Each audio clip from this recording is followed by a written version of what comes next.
আপনাদের কাছে গিয়ে শুনবো এবং কক্সবাজার থেকে আমরা লাইভ করব। সুতরাং আগামী 7 দিন অবশ্যই পাঠিয়ে দিন আপনাদের জানা সেরা ঘটনাগুলো আমাদের কাছে। এবং সবচেয়ে মজার ব্যাপার হচ্ছে এখানে ভৌতিস্ট ইজ হিয়ার এবং সাকিব ভাই আছেন, জিবরান ভাই অলরেডি চলে এসেছেন এবং আমরা সবাই মিলে এখন জানেন আপনারা সবাই যে কি ঘটতে যাচ্ছে। 26 তারিখের আর বেশি দেরি নেই। সুতরাং আমরা একটা ঘটনা শুনে এসে আমরা সাকিব ভাই এবং জিবরান ভাইয়ের কাছে আসবো, তাদের সাথে কথা বলবো এবং তাদের সমস্ত ঘটনাগুলো আমরা শুনবো। যাই হোক, আমরা চলে যাচ্ছি আমাদের প্রথম অতিথির কাছে। আপনার নামটা একটু প্লিজ বলবেন এবং আপনি কোথা থেকে এসেছেন সেটা আমাদের একটু জানাবেন। Hello friends, I'm Munna from Motizil and I am a student. ওকে, আপনার ঘটনায় চলে যাই। ঘটনাটা যখন ঘটেছিল এটা 2010 এর ঘটনা। তখন আমি ক্লাস 10-এ পড়ি, দেন আমার টেস্ট এক্সাম চলতেছিল। সো টেস্ট এক্সাম চলাকালীন আমি খুব রাত পর্যন্ত পড়ালেখা করতাম। তখন 1:30 বাজে, তখন ঠিক 1:30 বাজে আমি তখন ঘুমাচ্ছিলাম। পড়া শেষ করে আমি জাস্ট ঘুমাতে যাব তখনই ঠিক কিছুক্ষণ 5 মিনিটের জন্য আমার ঘুমটা চোখটা লেগে আসে। আমি তার আগে বলে নিই যে আমার রুমটার বর্ণনাটা। আমি ফার্স্ট ফ্লোরে থাকি এবং আমার রুমের সামনে জাস্ট একটা জানলা আছে, আর জানলার সামনে লম্বা একটা করিডোর আছে যেখানে মানুষ হাঁটাহাঁটি করে। দেন ঘুমানোর একটা পর্যায়ে আমি হঠাৎ করে আমার ঘুমটা ভেঙে যায় এবং আমি আমার সরাসরি চোখটা আমার জানলার দিকে পড়ে যায়। জানলার দিকে পড়ার পরেই আমি দেখি একটা শ্যাডো, ব্ল্যাক শ্যাডো, মানুষের একটা শেপের শ্যাডো জাস্ট জানলার সামনে। এবং শ্যাডোটা ঠিক এইরকম ছিল যে আমার দিকে তাকিয়ে আছে। আমি ফিল করতে পারছিলাম যে শ্যাডোটা আমার দিকে তাকিয়ে আছে এবং আই এম টোটালি ফ্রিজ, ভয় পাচ্ছিলাম খুবই। দেন আমি কিছু বলতে পারছিলাম না। 15 সেকেন্ডের জন্য আমি চুপ হয়ে গেছিলাম। দেন আমি কিছু না বলতে পারি হঠাৎ করে চিৎকার করে যে আম্মুকে ডাকবো, তখন শ্যাডোটা জাস্ট আমার সামনে দিয়ে চলে গেল। চলে যাওয়ার এক পর্যায়ে জাস্ট আমি, যদি এরকম হতো যে শ্যাডোটা ওর পাশের ফ্ল্যাটের কেউ ছিল এখানে দাঁড়িয়ে ছিল, সে পাশের ফ্ল্যাটে চলে ঢুকে গেছে, তো দরজা খোলার একটা শব্দ পেতাম, অথবা যদি সে নিতে হেঁটে যেয়ে চলে যেত তাহলে আমরা তাও দরজা তার সেকেন্ডে খুলে আম্মু দেখছে যে কেউ অ্যাকচুয়ালি আছে কিনা ওই জায়গায়। কেউই ছিল না। ইভেন আম্মু পাশের ফ্ল্যাটে যা জিজ্ঞাসা করছে যে আপনারা কি এখানে ছিলেন কিনা, বাট ওখানে টোটালি কেউই ছিল না। এবং আমি জাস্ট কিছুক্ষণের জন্যই খুবই ভয় পেয়েছিলাম। এইটুকুই ছিল।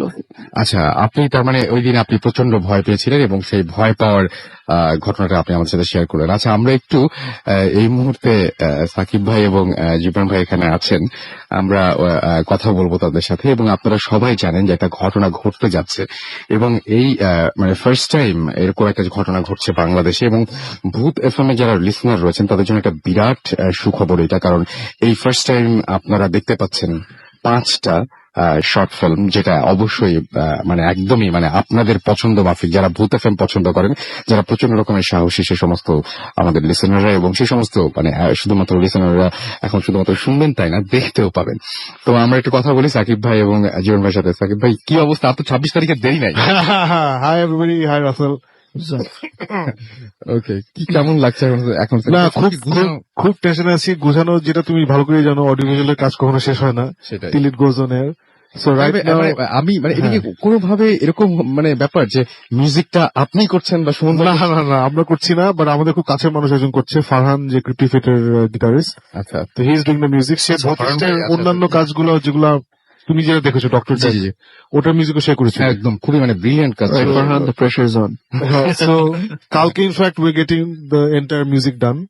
So 26th is looking like a good prospect. ইনশাআল্লাহ। আজকে যারা মানে নতুন জয়েন করেছেন, যারা জানেন না তাদেরকে একটু বলতেন আবার পুরো ব্যাপারটা। আচ্ছা, পুরো ব্যাপারটা হচ্ছে যে ভৌতিস্ট টিমের সাথে পার্টনারশিপ করেছে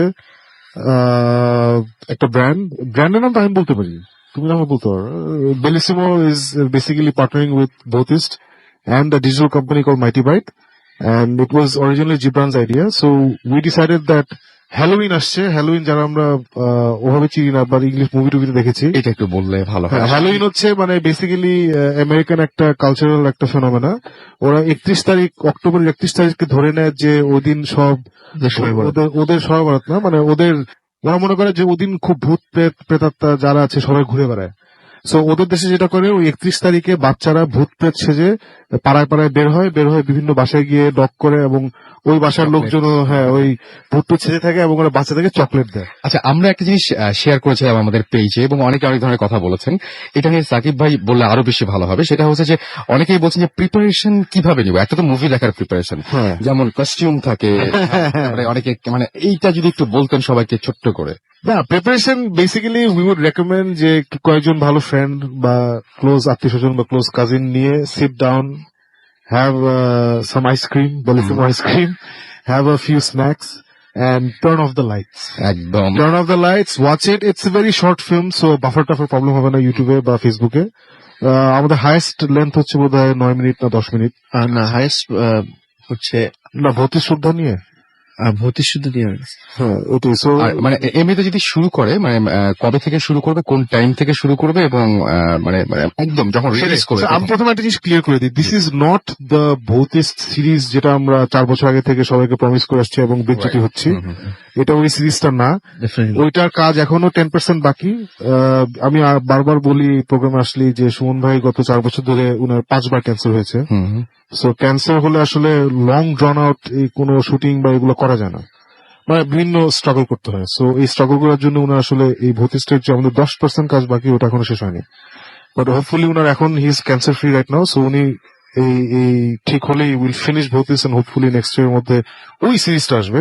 কিন্তু এইটা হচ্ছে যে অনেক ভৌতিস ইনভেস্টিগেশন আছে যেখানে আমরা অনেক গল্প শুনে, আমরা প্রত্যেকবার একটা গল্প শুনে একটা জায়গায় যাই, গিয়ে ওখানে ইনভেস্টিগেট করি। তো অনেকবার হয়েছে যে আমরা গল্প শুনে গিয়েছি, গিয়ে ওখানে তেমন কিছু হয়নি, বাট গল্পগুলো খুব ইন্টারেস্টিং ছিল। সো ওরকম গল্পগুলো আমরা বসেছিলাম স্ক্রিপ্ট রাইটারের সাথে। সো ওরা বেসড অন দোজ ইনভেস্টিগেশনস 5টা শর্ট হরর ফিল্ম লেখা হয়েছে। এই হরর ফিল্মগুলো 26 তারিখ রাত 12টা থেকে, এটা আমরা ইংরেজি মিনিংটা ভুলে যাই, বাংলায় যেটাকে বলে রাত 12টা। সো 26 তারিখ মানে রবিবার রাত 12টা, ওই দিন থেকে শুরু হবে। ফুর্তি ফেসবুক পেজ, বেলিসিমো ফেসবুক পেজ এবং অবভিয়াসলি ফুর্তির একটা ইউটিউব চ্যানেল আছে, ওই ইউটিউব চ্যানেলও থাকবে, সরাসরি দেখতে হবে। সব জায়গা থেকে আমরা এটা দেখতে পারবো। যেটা বললাম 5 মিনিট ম্যাক্সিমাম 6-7 মিনিটের একটা শর্ট হরর ফিল্ম, প্রত্যেকটাতে একটা ইন্ট্রোডাকশন থাকবে, ইন্ট্রোডাকশন বাই সুমন ভাই, আমি Jibran. And this is basically not the Bhotis project, but a Bhotis project. And we thought that বাংলাদেশে আসলে হরর ফিল্ম নিয়ে তেমন কাজ হয় না। আমি রিসেন্টলি একটা ছেলে আমাকে ট্যাগ করেছিল ফেসবুকে, বেশ ইন্টারেস্টিং একটা শর্ট হরর ফিল্ম বানিয়েছে। সো খুব বেশি একটা হয় না। So we thought that this would be perfect time. হ্যালোউইনের সাথে যদি আমরা ট্যাগ করে জিনিসটা করি, রেডি ফুর্তি ভূতে ফিল্ম ট্যাগ করে করি। সো এটাই বেসিক কাহিনী। এবং আপনি যেটা বলছিলেন যে আমাদের এই কালচারটাও আসলে ওয়েস্ট থেকে এসেছে এবং আমরা কোনো সময় এটা করি না, কিন্তু আমরা কোনো সময় বলি না কিছু, আমাদের লিসনারদের সাথে মানে ডিরেক্টলি কথা বলা হয় না। কিন্তু অদ্ভুত ব্যাপার যে ভূত এফএমে এমন কিছু জায়গা থেকে ইমেল আসে যেমন আপনি শুনলে অবাক হতে হয় জিনিসটা, যে মালদ্বীপ থেকে মানে তো বিভিন্ন জায়গায় যারা বাঙালিরা আছেন তারা কিন্তু আবার যারা বিশেষ করে আমেরিকায় রয়েছেন, ইউরোপের বিভিন্ন জায়গায় আছেন, তারা হয়তো এই সময় হ্যালোউইনটা মানে এবার তারা পাবেন এবং তাদেরকে একদম সরাসরি যে কিছু বলতেন, তারা অনেকেই শুনছেন এখন ফুর্তি অ্যাপের মাধ্যমে, আমি জানি না। আমি তো বলবো অবশ্যই যে হ্যালোউইন, হ্যাঁ বল, মালয়েশিয়া থেকে মানে মালদ্বীপস থেকে, Maldives you know how to speak Maldivian বলা বাঙালি হবে না। যারা আমেরিকা থাকে, যারা ইংল্যান্ড থাকে, যাদের লাইফে যারা বিদেশে থেকে থেকে হ্যালোউইন মজা, কিন্তু এইবার হ্যালোউইনে দে ক্যান গেট দ্য বিদেশি ফ্রেন্ডস, যদি ওরা বাংলা বুঝবে না, বাট এটলিস্ট ওরা ওদেরকে বলতে পারবে যে দেখ বেটা আমাদের দেশেও হ্যালোউইন হচ্ছে। So it's something that we learning. আর I think anything that is interesting বা anything that is nice should cross boundaries. একদম। এখন is a global culture, কোন কালচারই ভুলে যাওয়া উচিত না, বাট তার মানে এই না যে নতুন কোন কালচার আমরা অ্যাডাপ্ট করতে পারবো না, কারণ culture is always it's flexible. কোনো কিছুই যদি ডিসেন্ট একটা কোনো প্র্যাকটিস যদি ইনাফ মানুষ অ্যাডপ্ট করে ওইটি কালচার হয়ে যায়। সো যে জিনিসটা হয়তো 20 বছর আগে কালচার ছিল না, এটা এখন কালচার হয়ে গেছে। মানে কথার কথা স্কুলের বাচ্চারা এখন মোবাইল ফোন নিয়ে স্কুলে যায়। আমরা যখন ইউনিভার্সিটিতে পড়তাম এটা কল্পনাই করা যেত না, এর আগে তো মোবাইল ফোন ছিলই না। So that's become a cultural ফিনোমেনন। Mobile phone is now everybody is here, whatever. So hopefully Halloween will be something big, and hopefully this is the way to start it off. হ্যাঁ, এবং এটা এটা সত্যি কথা বলতে যে মানে প্রথম কথা হচ্ছে যে আমাদের দেশে শুরু করলেন আপনারা এবং আমরা ইনভলভ এখানে, সুতরাং এটাই সবচেয়ে বেশি ভালো অরিজিনাল লাগে। কি তুমি যাচ্ছ হ্যাঁ, এটা সবচেয়ে বেশি ভালো লাগে। না, absolutely. I remember August 13th হয়েছিল না আমাদের ফার্স্ট এপিসোড 2000 কবে 2010, 2010 August 13th in fact was Friday the 13th right right. So Friday the 13th এবার ফ্রাইডে এবং 13 তারিখ হলে কিন্তু একটা ঘটনা ঘটে। সেটাই ঝামেলা হয় এগুলো আমরা সেদিনই ছিল ভূত এফএম এর first episode with Russell and Bhootist. হ্যাঁ। সো ইটস অ্যামেজিং দ্যাট 4 বছর হয়ে গেছে, এখন আবার Bhoot FM and Russell and Bhootist is creating history in Bangladesh. In fact এখনো মানে এই সপ্তাহে সুমন ভাই আসার কথা ছিল, মাঝখানে আমার এই মাঝখানে কথা হয়েছে, আজকে হয়তো আসেননি, কিন্তু আমার ওই লিফট যদি রাতে না থাকে তাহলে নামতে পারবেন না। সেটাই ওই সেটাই ওঠানামাটা অনেক কষ্টের। কষ্ট হয়ে যায়। এবং আমি আশা করছি খুব দ্রুত উনি সুস্থ হয়ে উঠবেন, তাহলে আপনাদেরও অনেক কাজ বাকি আছে এখনো পড়ে। হ্যাঁ। No, I hope he's getting better. কারণ আজকে he rocked the stage. He was playing at South Asian Rock Festival. বন্ধুগড়ে South Asian Rock Festival. আমি টিকেটের উপরেও দেখলাম যেটা হ্যাঁ। শুধুমাত্র এই programme. So I think he really rocked the stage. ওনার কিছু স্ট্যাটাস আপডেট দেখলাম যে পাবলিক খুব পছন্দ করেছে ওনাদের performance. So hopefully he's getting better. Hopefully he's getting better. আচ্ছা শাকিব ভাই, এই যে আপনি যে শুটিংটা করলেন বা আপনারা যে স্ক্রিপ্ট গুলো সিলেক্ট করলেন, এর মাঝখানে এরকম কোনো হয়েছে যে স্ক্রিপ্ট খুব ইন্টারেস্টিং ছিল কিন্তু মনে করেছেন যে না এটা আবার বাদ দেই, বা এরকম কিছু শুনতে পারি ঘটনা কিছু? আমি জানতে চাই। হ্যাঁ, বাদ দেওয়া কোনো একটা ছিল in fact Jibran came up with an idea. So ওইটা লম্বা স্টোরিটা ওই যে ক্যানিবালিজম, কেন বলেছেন এটা শুনি আমরা তাহলে। আচ্ছা ওই কাহিনীটা আমি বলবো না তুমি? বলে দিলে তো আমার ওটা ফিল্ম বানাবোই। না ওটা ফিল্ম কেউ অসুবিধা হবে না। ওটা না, আমরা বলি আমরা যে অরিজিনাল স্টোরিটা শুনছি, হ্যাঁ, এটা শুনে আমরা যেখানে গেছিলাম, স্টোরিটা হচ্ছে there's this ওল্ড হাউস। এখন ওইখানে ওইটা বেশ একটা মানে কি বলবো, মানে আগে ওইটা খুব নিরিবিলি একটা জায়গা ছিল। এখন যেটা হয়েছে যে হাইওয়ে ওখানে পাশ দিয়ে নতুন রাস্তা হয়েছে, এখন ওখান থেকে বেশ গাড়ি ট্রেন যায়। বাট কাহিনীটা যে সময়কার তখন ওখানে গাড়ি ট্রেন যেত না। আচ্ছা, ওখানে যেটা হচ্ছে it use to be restaurant. Okay, it use to be restaurant. এটা ইনফ্যাক্ট জিবরানের থ্রু দিয়েই আমরা যে কাহিনীটা জিবরানকে বলা হয়েছিল, it use to be restaurant. এবং ওখানে কোন রেস্টুরেন্ট বিজনেস সফল হয় না, অনেকবার ওখানে রেস্টুরেন্ট ব্যবসা বসছে। ইনফ্যাক্ট জিবরানের কাছে যে স্টোরিটা বলছিল, ওরা ওখানে লাস্ট অ্যাটেম্প নিয়েছিল রেস্টুরেন্টে, ওখানে মানে ফর হোয়াট এভার রিজন খাবার খুব তাড়াতাড়ি নষ্ট হয়ে যায়। আচ্ছা, খাবার শর্ট পড়ে, লোকজন ফর হোয়াট এভার রিজন আসে না, মানে কোন রিজন না এখানে এসব না হওয়ার। সো রাতের বেলা যেটা হয় যে ওখানে আবার যারা ওয়েটার টেটার যারা পাহারা দেয়, ওরা আবার আওয়াজ টাওয়াজ শুনে জিনিসপত্র নাকি পরে এসে, তো এইগুলা তখন আমরা ইনভেস্টিগেট করে বের করলাম যে ওখানে একটা কাহিনী আছে। কাহিনীটা হচ্ছে ওখানে নাকি একবার কিছু একটা ফ্যামিলি ছিল, দুটা ফ্যামিলি ছিল। সো ওদের মধ্যে একটা ঝামেলা ছিল। সো একদিন একটা ফ্যামিলি আরেকটা ফ্যামিলিকে বলছে যে চলেন আমরা মিটমাট করে ফেলি, সো এটার জন্য আমরা একসাথে বসে প্রথমে একটা মিটিং করি। চলো বলছে ঠিক আছে ফাইন। সো মিটমাট করার জন্য যেটা হচ্ছে যে ওরা ডিসাইড করলো যে ওরা একটা জায়গায় মিট করতে হবে কোথায়, তখন নাকি ওরা ওই রেস্টুরেন্টটাকে ভেন্যু হিসাবে ধরছে। ওই রেস্টুরেন্টটা হয় একটা ফ্যামিলির ছিল অথবা ওদের চীনা পরিচিত কারো ছিল, আমি ঠিক শিওর না, ক্লিয়ার ইয়ে পাওয়া যায় না। এটা কোনো ক্লিয়ার ইয়ে নাই। বাট এনিওয়ে ওখানে তখন দুইটা ফ্যামিলিরই যারা হত্যাকর্তা ছিলেন ওরা ওখানে যায়। এটা বেশ আগের স্টোরি, এটা অ্যাটলিস্ট মানে 60-70 ইয়ার্স আগে। তখন একটা ফ্যামিলি যেটা করে, ওরা আগে থেকে গুন্ডা মুন্ডা পুরো মাফিয়া স্টাইল আর কি, আগে থেকে ওই লোকাল ওদের লোকজন ছিল বলে রাখছে, যেই দুইটা ফ্যামিলি ওখানে ঢুকছে ওই জায়গাটা একটা ফ্যামিলির লোকজন ঘেরাও করে ফেলছে। আচ্ছা, ঘেরাও করে তারপরে they kill the one of the families, মানে family A kill family B, মেরে ফেলছে। মেরে এখন they kill something like 7-8 people.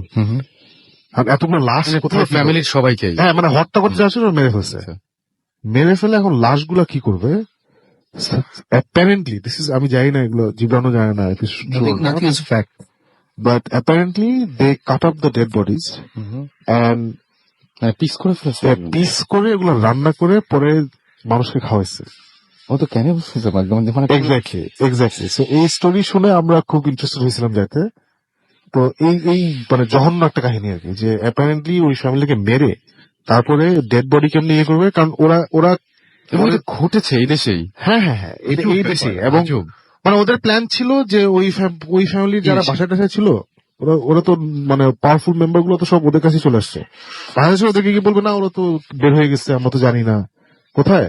Meanwhile dead body deposit কিভাবে ইয়ে করবে, ওরা কেটে ওটা দিয়ে রান্না করে apparently over the next 2-3 days normal মানুষকে ওরা এটা বাড়ছে খাওয়াইছে। Oh my God.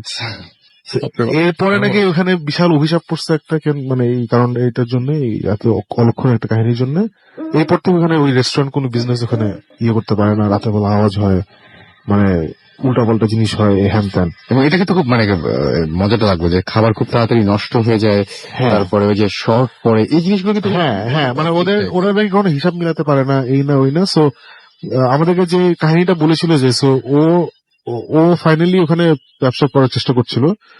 সো আমরা ওখানে গিয়েছিলাম, গিয়ে we stayed one night, but আমরা কিছু পাইনি। So it's one of those failed investigation, কিন্তু কাহিনীটা এত ইন্টারেস্টিং। সো খুবই ইন্টারেস্টিং। মানে উই থট দ্যাট এই কাহিনী নিয়ে আমরা একটা নাটক বানাবো, বাট মেইন টুইস্ট হচ্ছে ওটা মানে মানুষকে দিয়ে ইয়েস, যে how do you dispose of dead bodies, you feed it to. Trace করতে আমি কিন্তু এরকম হরর মুভি দেখছি। So, এখন আমি জানি না এটা কি বানায় বলছে আমাদেরকে, আমি জানি না, আই ডোন্ট নো এগুলো। বাট তো that's just এখন যে আমাদেরকে কাহিনীটা বলছে উনি হচ্ছেন মানে একদম ইজ এ বয়স্ক মানুষ, মানে বয়স্ক মানে কি, মানে ইজ 45-50, সো ওরকম বয়স। এন্ড উনি থাকে ঢাকার বাইরে, অনেক বাইরে, মানে নর্থের দিকে আর কি, ওদিকে থাকে। সো উনি হরর মুভি দেখার মতো, মানে কিছু মানুষ আছে না, মানে তুমি দেখেই বুঝবে উনি জীবনে হরর মুভি দেখেন নাই। স্বাভাবিক।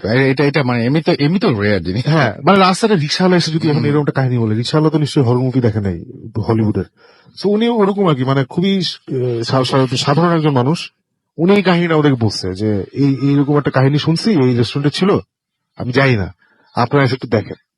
সো আমরা গেছিলাম, গিয়ে ওখানে ছিলাম এক রাত, আমরা কিছু পাইনি, we didn't gate anything. So এই জন্য এটা নিয়ে কখনো কিছু বলি নাই, but we thought the story is very interesting. হ্যাঁ, এবং So, এটাকে ভেবেছিলাম একটা নাটক বানাবো, বাট এটা আনফর্চুনেটলি মানে ওই লোকেশন যাওয়া আসা এগুলো বাজেট কুলায় নেই।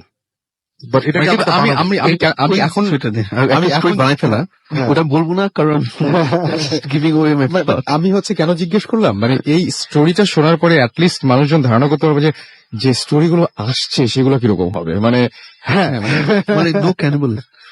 মানে না, কিন্তু বাট এতদিন পরে যেহেতু মানে এরকম একটা জিনিস আসছে এবং প্রথমবারের মতো আমার মনে হয় মানে স্টোরি গুলো না রাসেল তুমি দেখবা তো কালকেই, কালকে না পরশুদিন থেকে মানে ভেরি সিম্পল, খুব সিম্পল, লাস্টে একটা থাপ্পড় থাকবে, বুঝছো, এন্ডিংটা একটা চট। আমি তো শুটিং এর ছবিগুলো দেখেছি, তো মানে ইট ডাজন্ট গিভ কালকে থেকে কি আপনি আসলে মানে আপনার পেজে আরো কিছু মানে ছবিগুলো আমার মনে হয় শেয়ার করা উচিত, মানুষজন দেখতে থাকুক, এই জিনিস দেখি রিলিজ করা যায়। আর আমার মনে হয় যে আরেকটা জিনিস সেটা হচ্ছে যে যখন সিনেমাগুলো চলবে সেই সিনেমার পরে কি এরকম কোনো সুযোগ থাকবে কিনা যে ওই শুটিং এর কিছু ছবি টবি বা এরকম কিছু দেখে। ওইভাবে ছবি নেওয়া হয়নি মনে হয়, আমরা মানে 4 দিনে 5টা শুট করেছি। হুম। আমি অনেস্টলি স্পিকিং লাস্ট ডেতে আমার একটা ব্রেক ছিল যেখানে আমি শাকিরের পাশে এসে বসছি, আমি আমার ভেন্যুর ছবি নিছি, দ্যাটস অ্যাবাউট ইট। আর Time পাইনি আসলে, ছবি মানে টবি- যা ছবি আছে হচ্ছে আমার ক্যামেরাম্যানকে রেফারেন্স দেখানোর জন্য, এই ধরো আচ্ছা এই ফ্রেমটা ধরো। সো ওইটা ছাড়া কিছু নেই, সো ওখানেও কিছু বলতে পারবো না আমি। But না দিলে একটা ভালো লাগবে যে you'll actually have fun watching the হ্যাঁ, সেটাই। আমরা একটা ছোট্ট বিরতিতে যাব, তার আগে বলি যে আমরা এই যে একটু আগে বলছিলাম যে আউটডোরে যাব আমরা, এবং সেই আউটডোর থেকে আবার একটা লাইভ করার ইচ্ছা আছে, এবং এই আউটডোর থেকে লাইভ করব যা আমি বললাম যে কক্সবাজারের যারা আছেন তাদের কাছ থেকে আমি স্টোরি চেলাম, সেই সাথে আমি বলছি যে যারা আপনারা বন্ধু গ্যারেজের যারা আছেন তারা এই ট্যুরে যদি আপনারা জয়েন করতে চান তাহলে সাইন আপ করুন এবং আপনি চলে যান www.bondhugarage.club, এবং আমি স্পেলিংটা বলছি www.bondhu তারপরে একই সাথে GARAGE.CLUB, এই বন্ধু ক্লাব, এখানে আপনি সাইন আপ করে ফেলুন, এবং মানে বন্ধু গ্যারাজ .club এখানে আপনার চলে যেতে হবে এবং সেখানে সাইন আপ করে ফেলতে হবে এই গ্রুপে, এবং আশা করছি যে আপনাদের মধ্যে থেকে অনেকেই সিলেক্টেড হবেন এবং অনেকে আমাদের সাথে যেতে পারবেন, সেটা আশা রাখছি। যাই হোক, আমাদের কাছে বেশ কিছু SMS রয়েছে, অনেকে SMS করছেন আমাদেরকে, দেখতে পাচ্ছি মিরপুর থেকে লিখেছেন একজন, নামটা লিখেননি আমাদেরকে, এছাড়াও দেখতে পাচ্ছি রাব্বি লিখেছেন নারায়ণগঞ্জ থেকে, এবং আজকে সত্যি ভয় করছে। যে ঘটনা বললেন সেই ঘটনাটা ভয় তো বটেই, কিন্তু ঘটনাটা খুবই আজব, মানে এরকম ধরনের ঘটনা পাওয়া যায় না আসলে। পাপড়ি ভূতের গলি থেকে লিখেছেন যে আজকে আপনার আজকে তার বার্থডে, জন্মদিনের অনেক অনেক শুভেচ্ছা। Happy birthday.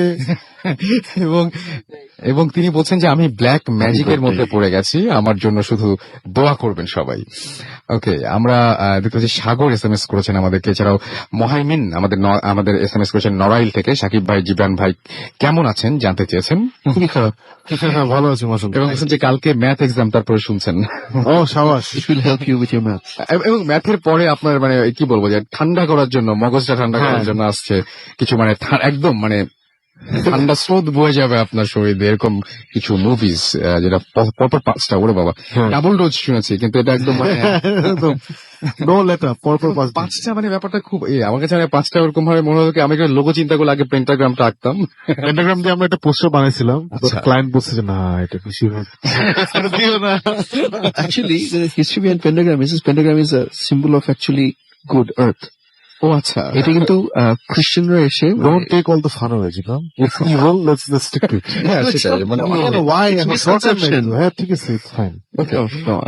আমরা একটা ছোট্ট বিরতি নিয়ে আসি, এবং বিরতির পরে আমরা ফেসবুকে আপনারা যারা কানেক্টেড আছে আমাদের সাথে, সেই সাথে যারা এসএমএস করছেন, তাদের সব এসএমএস গুলো ইনশাল্লাহ একটা একটা করে পড়বো, এবং আরো কথা হবে জীবন ভাই এবং সাকিব ভাইয়ের সাথে।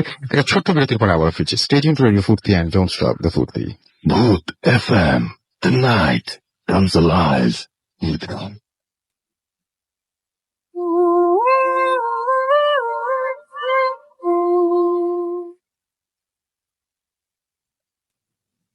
আরো একবার সবাইকে স্বাগত জানাচ্ছি, আমি রাসেল। শুনছেন সবসময় রেডিও ফুর্তি 88.0 FM, বাংলাদেশের সর্ববৃহৎ রেডিও নেটওয়ার্ক। আর চলছে ভূত এফএম। আপনারা সবাই জানেন ভূত এফএম এখন অন্যরকম ওই গ্রামীণ ফোন, এবং আমরা আবার একটা প্ল্যান করছি যে লাইভ করব কোনো জায়গা থেকে, এবং সেখানে আপনারা যারা মানে লোকাল যারা রয়েছেন তারাই বেশি সুযোগ পাবেন সেখানে এসে ঘটনা বলার। এবং সেই জন্য বলছি কক্সবাজারে যারা রয়েছেন, যারা কক্সবাজার থেকে এই মুহূর্তে শুনছেন, এবং যারা দেশের বাইরেও কক্সবাজারে যারা রয়েছেন দেশের বাইরে, তারা ঘটনা পাঠান আমার কাছে, এবং সরাসরি তারা পার্টিসিপেট করতে পারবেন ভূত এফএমে, সেই সুযোগ আছে। আর কাদের সুযোগ রয়েছে? তাদের সুযোগ রয়েছে যারা বন্ধু গ্যারাজে রয়েছেন, এবং এই ট্যুরে যদি আপনি জয়েন করতে চান তাহলে সাইন আপ করুন www.bondhugarage.club, এবং আপনি মেম্বার হয়ে যান এই অলসাম একটা শো, এবং চলে যেতে পারেন আমাদের সাথে সরাসরি কক্সবাজার, এবং সেখান থেকে আপনার জীবনে ঘটে যাওয়া আপনার জানা সে ঘটনাগুলো পাঠিয়ে দিতে পারেন। আচ্ছা, ইফতি লিখেছেন ভাইয়া আমি এখন আবারও মাইক অন করতে হবে, কারণ সাকিব ভাই এবং জীবন ভাইকে জিজ্ঞেস করছেন যে ভাইয়া মুভিগুলো কি ডাউনলোড করা যাবে? এই হ্যাঁ যাবতীয় ওই যে রিপিং সফটওয়্যার আছে না, ওই পাইরেটেড ফায়ারফক্স থেকে I am sure you can download it. আচ্ছা, it's free on the net, so এটা দিয়ে তুমি ডিম ভেজে খাও, চা বানাও, ডাউনলোড করো, যা খুশি করো। ওকে, মানে কোনো সমস্যা নেই। আচ্ছা, ব্যাড জোক। আমি পরশুদিন gym নামালাম, I mean the movie on my internet. আচ্ছা, In the movie. আপনি দেখে খুব ফেলেছেন? বাজে লোক, অনেক বাজে, I know, but কিছু করার নাই, but I have to say this. বাচ্চারা কিনে দিবে, হ্যাঁ, এটা বাজে লোক। অনেক লিখেছেন হাজারিবাগ থেকে যে সাকিব ভাই স্টোরিটা অনেক প্রশংসা করেছেন, এবং আমরা দেখতে পাচ্ছি যে আরো অনেকেই আমাদের এখন এসএমএস করছেন। আমাদেরকে এসএমএস করেছেন মামুন মহাখালী থেকে, এবং তিনি বলছেন যে তিনি অনেক ভয় পাচ্ছেন, সেটা বুঝতে পারছি। বাবু আমাদের ফার্স্ট টাইম ভূত এফএম লাইভ শুনছেন তিনি, এবং ফুর্তি অ্যাপের মাধ্যমে সেটা, এবং তিনি এই অ্যাপটা অনেক পছন্দ করছেন, সেটা জানিয়েছেন কুশিয়া থেকে। রুদওয়ান আমাদের সাথে রয়েছেন, গোলাম রাব্বি আমাদের সাথে রয়েছেন মিডফোর্ড হসপিটাল থেকে, ঢাকা থেকে, মিডফোর্ড থেকে তিনি আমাদের সাথে আছেন, এবং চয়ন আমাদের বাড়িধারা থেকে এসএমএস করেছেন, এবং তিনি বলছেন যে দোয়া করবেন যেন মেডিকেল কলেজে এমবিবিএস এর চান্স পাই। আমাদের সব অনেক অনেক দোয়া করি। আমাদের সব অনেক দোয়া থাকলো, আর হসপিটালে ঘটনা থাকবে, সেই ঘটনা আমরা সব জানতে পারবো। উনি যখন ওখানে ঢুকে তারপর আমাদের এসে ঘটনা বলতে হবে। হ্যাঁ, একদম একদম, কি হয় না হয়। আমাদেরকে এছাড়া দেখতে পাচ্ছি শর্মী লিখেছেন গ্রিন রোড থেকে, এবং তিনি ভৌতিককে শুভেচ্ছা জানিয়েছেন। আমাদেরকে মিম এবং মেহেদি লিখেছেন যে আপনারা শুনছেন আমাদের সাথে। সিদ্দিক খান জুরাইন থেকে লিখেছেন নাইস। আমাদেরকে আলিফ ঢাকা থেকে লিখেছেন ভালো লাগছে। এছাড়াও আমাদের দেখতে পাচ্ছি প্রীতি রাজশাহী থেকে এসএমএস করেছেন। অনেকে শুধুমাত্র নাম এবং এবং জায়গার নাম লিখে শেষ করে দিয়েছেন, সুতরাং বলতে পারছি না সবকিছু। চিটাগং থেকে নওশাদ লিখেছেন, ভাইয়া আজকে ভূত ফিল্মটা অসম। হ্যাঁ, আরো বেশি মানে অসম তো অবশ্যই, এবং সেই সাথে স্পেশাল জীবন ভাই এবং সাকিব ভাইয়ের কারণে। আমরা আরো কিছু ঘটনা ইনশাল্লাহ মানে ধীরে ধীরে ধীরে ধীরে আপনারা যদি এরকম চাপ দিতে থাকেন, আমরাও যদি একটু ধীরে ধীরে চাপ দিতে থাকি, আরো কিছু এরকম বেরিয়ে পড়তে পারে। সো আমরা সেগুলো শুনবো। এবং আচ্ছা সাকিব ভাই, জীবন ভাইয়ের কাছে শুনি যে হঠাৎ করেই কি এটা আপনার মাথায় আসছিল এরকম একটা প্ল্যান যে এরকম মুভি তৈরি করবেন? আমার মানে I want to make some short films. এখানে বেসিক্যালি কয়েকটা আইডিয়া ছিল আমার মাথার মধ্যে। সো মেইন প্রবলেম ছিল যে এগুলো করতে একটু মানে বেশ ভালো অ্যামাউন্ট অফ টাকা লাগে। সো এই আইডিয়া গুলো আমার মাথার মধ্যে হচ্ছিল এই শেয়ার উইথ সাকিব অনেক আগে। বাট এখানে এখানে একটু আধ্যাত্মিক একটু কথা বলি। Everything is a leap of faith. হ্যাঁ, জিন দেখি বিশ্বাস করি না বিশ্বাস করি, it's a leap of faith that if you want to believe it or not. অনেকে বলে আমি দেখেছি কিন্তু বিশ্বাস করি, মানে বিশ্বাসই করে না something exists. So even ideas যদি বলি, it's a leap of faith. If you have an idea and you tell to someone, ও যদি এটার মধ্যে কাজ করতে যায় or wants to be part of it, it's a leap of faith that yes, this is a good idea to work with. And this was it for me. I have amazing friends, Shakib, I have Farouk, I have Casey. These are amazing friends to me, and Sarah, who actually believed in me. They had a leap of faith and believed in this idea enough to invest in it. So I really want to thank them এখানে। খুব সুন্দর pump দিলে, thank you. না, কিন্তু আমি এটা বলবো যে আসলে মানে উনি একদম মন থেকে কথাগুলো বলছেন, বাড়িয়ে বলছেন না সাকিব ভাই, সিরিয়াসলি। আচ্ছা, আপনার এর মধ্যে কি আপনার কোনো ঘটনা আছে এর মধ্যে যে আপনি মানে আমার একটু মনে করতে, আমি যখন আসি না এগুলো সব পিছিয়ে ফেলে আসি, আমি আসছি ফিল্ম গুলো নিয়ে এত ব্যস্ত যে আমি কিচ্ছু চিন্তা করি না এক্সেপ্ট ফর যদি কিছু হয় এরকম কিছু? এই মুহূর্তে কিছু আসছে না মাথার মধ্যে। বাট আমার বাসার গল্প বলতে পারি, আগের বাসা যেখানে সুমন ভাই একবার গিয়েছিল। আমি ঠিক সুমন ভাই এটা বলেছে, এটা অ্যাকচুয়ালি সাকিব ভালো বলতে পারবে। একবার আমাদের একটা ইনভেস্টিগেশন যাওয়ার কথা। সো হঠাৎ করে আমার মা ফোন করে আমাকে যে এক্ষুনি বাসায় আসো। তখন আমরা পুরো প্যাক ট্যাক রেডি হয়, তুমি কোথাও টাউনের বাইরে যাওয়ার কথা প্ল্যান করছো? আমি বলছি, আমি বলি না ওদেরকে আমি কোথায় যাই আর কোথায় আসি। বলছি হ্যাঁ যাচ্ছি, আমি কোথায় মানে একটা কাজে যাচ্ছি আমি, সাকিব সুমন ভাই। তখন ভৌতিস আমি বলতামই না বাসা বলতে এগুলা। সো বলে এখনই বাসায় আসো, কারণ I need to talk to you, সবাইকে নিয়ে আসো। তাহলে কেন হঠাৎ, মানে আমি তো চেতে গেছি, হোয়াট, হাউ ডেয়ার ইউ আমার ফ্রেন্ডদেরকে বাসায় নিয়ে আসতে বলো। সো ওদের বাসায় নিয়ে আসতে বলে প্লিজ আসো। আমার বাবা ফোন করে বললো, বাবা ইউজুয়ালি নেভার কলস মি অ্যাবাউট দিস, কারণ আমার বাবা জানে এগুলো। বলে জাস্ট মা বলছে নিয়ে আসো। কি মানে তো বাসায় আসলাম, আমি তো সাকিবকে বলছি যে ডোন্ট এগ্রি টু এনিথিং, এগুলো বলে যাই কিছু বলে। সো আসছি বাসার মধ্যে বসছি।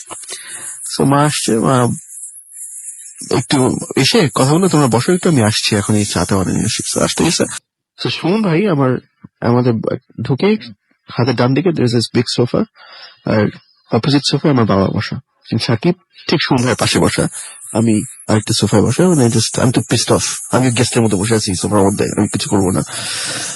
হঠাৎ আমি নোটিস করিনি, আমার হঠাৎ দেখি সুমন ভাই এদিক থেকে যে অন্য সোফায় বসলো আমার পাশে সোফায়। লাইক প্রথমে খেয়াল করছি সুমন ভাই আমার বাম দিকে বসেছিল। তো সুমন ভাইয়ের বাম সাইডটা হঠাৎ করে দেখি মানে উনি হঠাৎ করে মানে মুয়ে পড়তেছে। সো আমার উল্টা দিকে জীবনের বাবা বসা এবং মা বসেছিল, উনি একটু উঠে গেছেন। সো মুয়ে মানে এজ ইফ উনার বাম শোল্ডারে কেউ জাতা দিচ্ছে এবং এবং সেটা খুব ঝুঁকে পড়ছে। তাহলে আমি ভাবছি যে কি করতেছে লোকটা, ঝুঁকে পড়ছে কেন এইভাবে। আচ্ছা, আর ওইদিকে আঙ্কেল টাঙ্কেল বসার জন্য আমি কিছু বলিও নাই। তখন সুমন ভাই কিছুক্ষণ পরে যে বলে যে আঙ্কেল কিছু মনে না করলে আমি একটু ওখানে গিয়ে বসি, তখন বলে উনি পাশে গিয়ে বসেন। বল তারপর সাথে সাথে বাবা বলে যে তুমি ওখানে কেন বসবা? আমার বাবা তো বুঝে গেছে, না এমনি। বলে না, ইউ ফিল ইট না। শুনে আপনি কি বুঝলেন? আমি জানি, I deal with them every other day. আগের বাসায় খুব উল্টপাল্ট অনেক কিছু। তারপর বলো কি হয়েছে বলো, তারপর বলো যে সঙ্গে নিজেই বললো যে আমার কে জানি আমার পা কাঁধে ধরে একদম দিচ্ছিল, ভর দিচ্ছে একদম ব্যাক করে, প্রেশারটা ফিল করতে পারছি। আর আমার এই বাসায় মানে আমার অনেকগুলো ফ্রেন্ড অনেক এসছে, they said a lot of things, যেটা মানে আপনি কখনো এটার সাথে I felt it, I always felt it. আমি সবসময় ফিল করতে পারি মানে দেয়ার সামথিং। ধরো সব লাইট অফ করা, আমি যদি একটা অন্য একটা রুমের দরজা একটু খোলা থাকে, আর যদি একটা বিম অফ লাইট থাকে, you just see that beam of light. আর ওখানে যদি কেউ হাত দিয়ে দেয়, জি মানে ইট ব্লকস দ্য লাইট, ঠিক না, একটা পার্ট। একদম। সো আমি হেঁটে আসছি, আমি যাচ্ছি এখানে, ধরো আমি এক রুম থেকে আরেক রুম যাচ্ছি, স্ট্রেট কর্নার একদম ইয়েতে ডায়াগোনাল, এখানে কোনো ইন্টারফারেন্স নাই। আমি দেখছি হঠাৎ করে একটা মিডারে একটা ব্লক। সো তখন আমি বললাম কি, আজকাল চাচ্ছ, আই ডিডন্ট কেয়ার, বলছি সামনে থেকে সরো, আমি বলে চলে যাই, or I'll walk over you, এরকম করে চলে যেতাম। যেমন আমার ফ্রেন্ড একজন নেভিল এসছে আমার রুমে, আমরা হয়তো কি আমাদের কাজ শেষ করতাম চাকরি করে করে, রাত 10টা 11টা 12টার সময় অফিস যেতাম, বাসায় আসতাম। সো নেভিল আমার ফ্রেন্ড আসতো ধরো 1টা 2টার দিকে এরকম। সো একবার 1টা 1টার দিকে আসছে, সো এসে আমার রুমে গিটার বাজাচ্ছে, আর বলছি আমি আল্লাহ go take shower and come back. So আমার রুমে গেলাম, একটু পরে আসি, 15-20 মিনিট পরে আসলাম। সো কি হচ্ছে? সো মনে হচ্ছে তোমার একটা মহিলা আসছিল, তোমার রুমে দেখলো, তারপর নাই চলে গেল। আমি পাত্তা নেই। আমি বলছি আমার বাসায় কোনো মহিলা নেই, আর মা ছাড়া, আর শি স্লিপিং, আমার 2টা বাজে। I don't believe you. বলে হ্যাঁ, আচ্ছা দাঁড়ালো, দরজা খুললো, দেখলো, চলে গেল। You can come and check the entire house. এটা কি এরকম হয় যে এক একজন এক এক রকম দেখে এরকম কিছু? আমি জানি না, আমার ধরো আমার এক্স পার্টনার কোম্পানি ছিল, ওর নাম ছিল রনি। সো ওকে রেখে আবার আমি এরকম কাজ করতে গেছি, ও আসছে, ভাই আপনি দরজার বাইরে যে আমার এন্ট্রান্স ছিল, আমার রুমের এন্ট্রান্স ছিল অলসো মেইন এন্ট্রান্স, একদিকে এক সাইডে। সো খুললেই আমার রুমে ঢোকা যায়, অথবা অন্য দরজাতে মেইন হাউসে ঢোকা যায়। তো আপনি বাইরে যে আমাকে নক নক করে মানে ডাক দিয়ে চলে গেলেন কেন? আমি বলছি তো আমি এটা জীবনে করিনি, আমি তো অন্য রুমে মাই ফাদার। বলেন না, আমি শুনলাম এই রনি দরজা খুলো, নক করে। এভাবে হয়েছে। আরেকটা জিনিস বলছিলাম, একটা ফ্রেন্ড এসছে, so she was helping out, মানে খুব এক্সাইটেড হয়ে she was helping out my father to cook. So রান্না করছে, কিছুক্ষণ পরে আমি বলছি রান্না করছি, আমি যে রুমের মধ্যে বসে টিভি দেখছি, ঠিক 10 মিনিট পর দৌড়ে আসলো, তোমার বাসায় কি কিছু আছে? আমি বললাম যে কেন? বলে আমি নাড়াচ্ছি, আঙ্কল ওইদিকে বাসন ধরছে, আর আমরা সবাই নিজেরা সবকিছু নিজেরা করি। সো কে জানি এসে আমার হাতে শোল্ডারে হাত রাখলো, আমি তাকালাম, দেখি যে কেউ নাই ওইদিকে, দেখি আঙ্কল অনেক দূরে, অ্যাটলিস্ট 10-15 পা দূরে। হ্যাঁ বসে আছে। ও ওকে, চলে গেলাম। এরকম অনেক এরকম অদ্ভুত অনেক কাহিনী। যেমন আমার ভাই, আমি ভুলে যাচ্ছি, ভাই মানে বাসায় বসে কারেন্ট চলে গেছে, ও আমাদের বেডরুমে ঢুকতে যাবে, হঠাৎ দেখে চেয়ারটা লিটারালি উল্টাই পড়ে গেল। ওটা দেখে সোজা বাসার বাইরে মানে ঢুকেনি। আর এখন যখনই সে বাসায় কোনো লাইট অফ থাকে, রুম সুইচ অন করতে যায়, চিল্লি করে যায়, লাইট অন করে তারপর এরকম। আমি এই সিনেমাগুলো দেখার আগে যে সমস্ত আপনার শর্ট ফিল্ম গুলো দেখবেন, তার আগে কিছু কথা বলতে চাই। আমরা যখন ভূত এফএম করি, তখন এটা আমি জানি যে এটা যদি মানে আমাদের এই পার্শ্ববর্তী দেশেও চালু হতো, তাহলে এই দেশে আমরা ফাটায় ফেলতাম একদম বলে বলে, যেরকম বিরাট একটা কিছু, এবং সব ঘটনা হয়তো আমরা মানে বিশ্বাস করতে অনেক কষ্ট হয় আমাদের আসলে এখানকার মানে লোকাল হলে যা হয় আর কি। তো একটা জিনিস, আমি যদি এরকম একটা ঘটনা যদি কাউকে বলি যে একটা মানুষ, একটা বাচ্চা মেয়ে বিছানায় শুয়েছিল, হঠাৎ করে টিভি থেকে একটা হাত বের হয়ে বাচ্চাটাকে টেনে নিয়ে টিভির মধ্যে নিয়ে চলে গেল, যদি বলি কেউ বিশ্বাস তো করবেই না। যদি আপনারাও এটা মানে ফিল্মে দেখান, মানুষের বলবে এটা কি আজব জিনিস দেখেছে, এরকম হয় নাকি? বাট বিলিভ মি যে এটা অনেক মানে ওভাররেটেড তো বলবোই না, অনেক মানে পৃথিবী গোটা ওয়ার্ল্ড এর মধ্যে খুব নাম করা একটা ফিল্মের কথা বললাম আমি। তো এখানে হলে না মানে জিনিসগুলো খুব ঝামেলা হয়ে যায়। তো আপনাদের কি এরকম কিছু মানে হিন্ট দেওয়া যায় নাকি যে কি ধরনের ঘটনাগুলো ঘটছে, বা লোকেশন টোকেশন সবাই কিছু বলবেন কি? ইটস ভেরি, মানে আমি যেটা বলছিলাম যে these are very happening any one of our houses, যার মানে যে কোনো কারো বাসায় এগুলো হতে পারে, ওরকম করে স্টোরি গুলো বানানো। এবং যেসব জিনিস আমরা মানে কিছু ব্যাপার আছে না, সাইকোলজিক্যালি আমরা ভয় পাই, যেমন হঠাৎ চোখ খুলে যদি দেখি কেউ পিছনের পাশে দাঁড়িয়ে আছে, তার একটা ভয় লাগে। ছোটবেলা থেকে আমরা ভয় পাই যে পিছনের নিচে কিছু আছে নাকি, রাতের বেলা আওয়াজ শুনলে ভয় পাই। মানে খুবই সিম্পল জায়গা থেকে স্টোরি গুলো করা হয়েছে, এবং লাস্টে একটা হালকা না, বেশ জোরেই একটা চট দেওয়ার চেষ্টা করি, জিনিস দিয়ে এন্ড করার চেষ্টা করেছি। আর হোপফুলি এগুলো কাজ করবে, বাট এতটুকুই বলতে হবে, আমি এসব বলতে চাচ্ছি না। আচ্ছা ঠিক আছে, ওকে। ভয় কি আমরা আসলে ভয় কিন্তু মানে it's the most normal thing. একটু ডিফারেন্ট হলেই মানে ইটস ভয় কিন্তু it's the idea of fear, it's not the fear itself এইভাবে, রাইট? যদি কোনো কিছু নেই, আমরা বললাম যে তুমি বললো যে স্ক্রিন থেকে হাট, ইটস লাইক মানে it's something supernatural happening to you. কিন্তু এভরিথিং ইজ মানে জিনিসটা হচ্ছে জাস্ট সিম্পলেস্ট থিং, এখান থেকে এই জিনিসটা এখানে সরা without you knowing will be something different. Boy it's just the idea of fear itself. কিন্তু আন্ডারস্ট্যান্ডিং ইটস যে where is the limit যেখানে it turns into a supernatural thing, that is where we slap you. ওইটাই মানে এটা একটা it's more of a psychological thing, মানে it's not একটা short ফিল্মে আমি অনেক গোর, অনেক ব্লাড, অনেক ভূত টুত দেখার টাইম নেই। মানে একটা ছোট্ট ড্রামা ফলোড বাই সামথিং যেটা completely unexpected, that is the approach we've taken. So এবং ওখানেই শেষ, মানে আনএক্সপেক্টেড কিছু হবে ওখানেই ধাপ শেষ, the end. So hopefully it's gonna work. আমারও তাই মনে হয়, এবং আমি দেখি কিছু SMS পড়ে আসছি আমরা, এবং আমরা কিছু ঘটনা আজকে মাঝে মাঝে শুনছি। আমাদেরকে MD কাশেম নারায়ণ কাছ থেকে SMS করেছেন, এবং আমাদেরকে SMS করেছেন দেখতে পাচ্ছি আশরাফুল মুন্না ময়মনসিং থেকে, এবং ঘটনাগুলো খুব ভালো তাই লিখেছেন, তাদের আঞ্চলিক ভাষাতে তিনি লিখেছেন। তাবিব উত্তরা থেকে SMS করেছেন, এবং আমাদেরকে দেখতে পাচ্ছি যে মিলিটারি ভূত জীবন ভাই আসলে এরকম নাম সবাই লিখতেছিল। It's on such a weird name, যেভাবে তাকে প্রাইজ দেওয়া হবে। প্রাইজ দেওয়া হবে, যে মিলিটারি ভূত একদম মানে তার কাছে এই নামটা মানে জীবন ভাই যখনই মানে মোটামুটি হ্যালো বলার পর থেকে এরকম ধরনের শুরু হয়ে যায়। জিসান, অশ্রু, রিয়াজ এবং সাইদুল তারা মিরপুর 1 থেকে তারা লিখেছেন যে আপনারা সবাই ভূত FM শুনছেন। নুসরাত আমাদের SMS করেছেন এবং লিখেছেন প্লিজ প্রে ফর মি। আমাদেরকে লিখেছেন আবরার হাজারিবাগ থেকে, এবং আমাদেরকে এছাড়াও নাজ ধানমন্ডি 3 থেকে লিখেছেন, এবং তিনি বলছেন যে ধানমন্ডি থেকে লিখেছেন যে 3 বছরের মেয়েকে নিয়ে তিনি শুনছেন, শি লাভস ভূত FM। ওকে, আমাদেরকে এছাড়াও নিলয় SMS করেছেন, আরো অনেকে SMS করছেন। আমরা একটা ছোট ব্রেক নিয়ে আসি না, একটা ছোট ব্রেক নিয়ে আসে, তারপরে আবার আমরা ঘটনায় ফিরে যাব। সেই পর্যন্ত আমাদের সাথেই থাকুন। এবং আমি দেখতে পাচ্ছি যে তন্ময় উত্তরা থেকে লিখেছেন যে সাকিব ভাইয়া এবং জিবরান ভাইয়া, এবং আচ্ছা এটা কি আপনি জানেন আসলে কোন বিষয়ে কথা বলছেন উনি? Grave encounter, right? I think his talking about, উনি একটা গল্প রিমেম্বার করছেন যেটা আমরা অনেক আগে বলছিলাম সুমনের সাথে, একটা ইনভেস্টিগেশন নিয়ে। আচ্ছা, সুমন ভাই একটা গ্রেভের মধ্যে শুয়েছিলেন এরকম কিছু একটা, Yes, I think that's the one he's talking about. ওইটাই মনে হয় গ্রেভ এনকাউন্টার।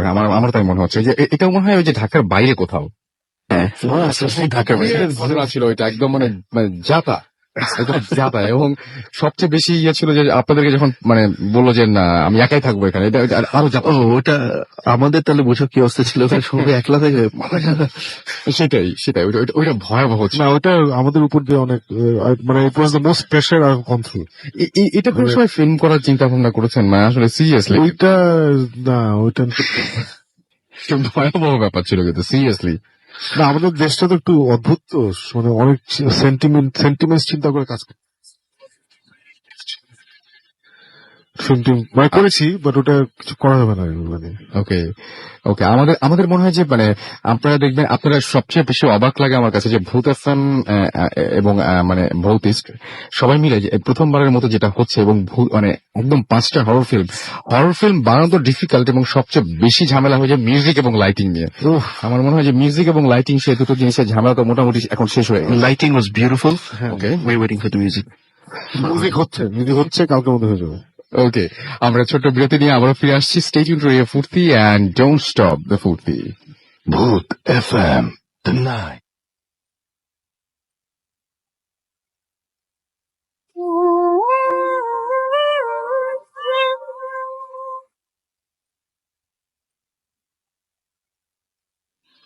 শুনছেন সবসময় রেডিও ফুর্তি 88.2 FM। আমি রাসেল আছি, সাথে আমার সাথে রয়েছে মাসুম, এবং সাকিব ভাই আছেন, জিবরান ভাই রয়েছেন, এবং তাদের অলরেডি যাওয়ার সময় হয়ে গেছে, এবং যেহেতু একদম সামনেই ফিল্মটা রিলিজ হবে অর্থাৎ সানডেতে, সুতরাং সুমন ভাই বলে ফেলছি আবার বারবার, সাকিব ভাই এবং জিবরান ভাই যদি আমরা শেষ করতাম আর কি আপনার সাথে। It was great to be here. It's always great to come back to Booth FM. মনে হয় যে বাসায় আসলাম এরকম একটা- একদম মানে খুব ভালো লাগে, অনেকদিন পর আসছি অন্য, বাট আসতে খুব ভালো লাগে, এবং ভেরি হ্যাপি দ্যাট রেডিও ফুর্তির সাথে আমরা এই কাজটা করতে পারছি। সো রবিবার 26 তারিখ রাত 12টা থেকে শুরু হচ্ছে, 26, 27, 28, 29, 30।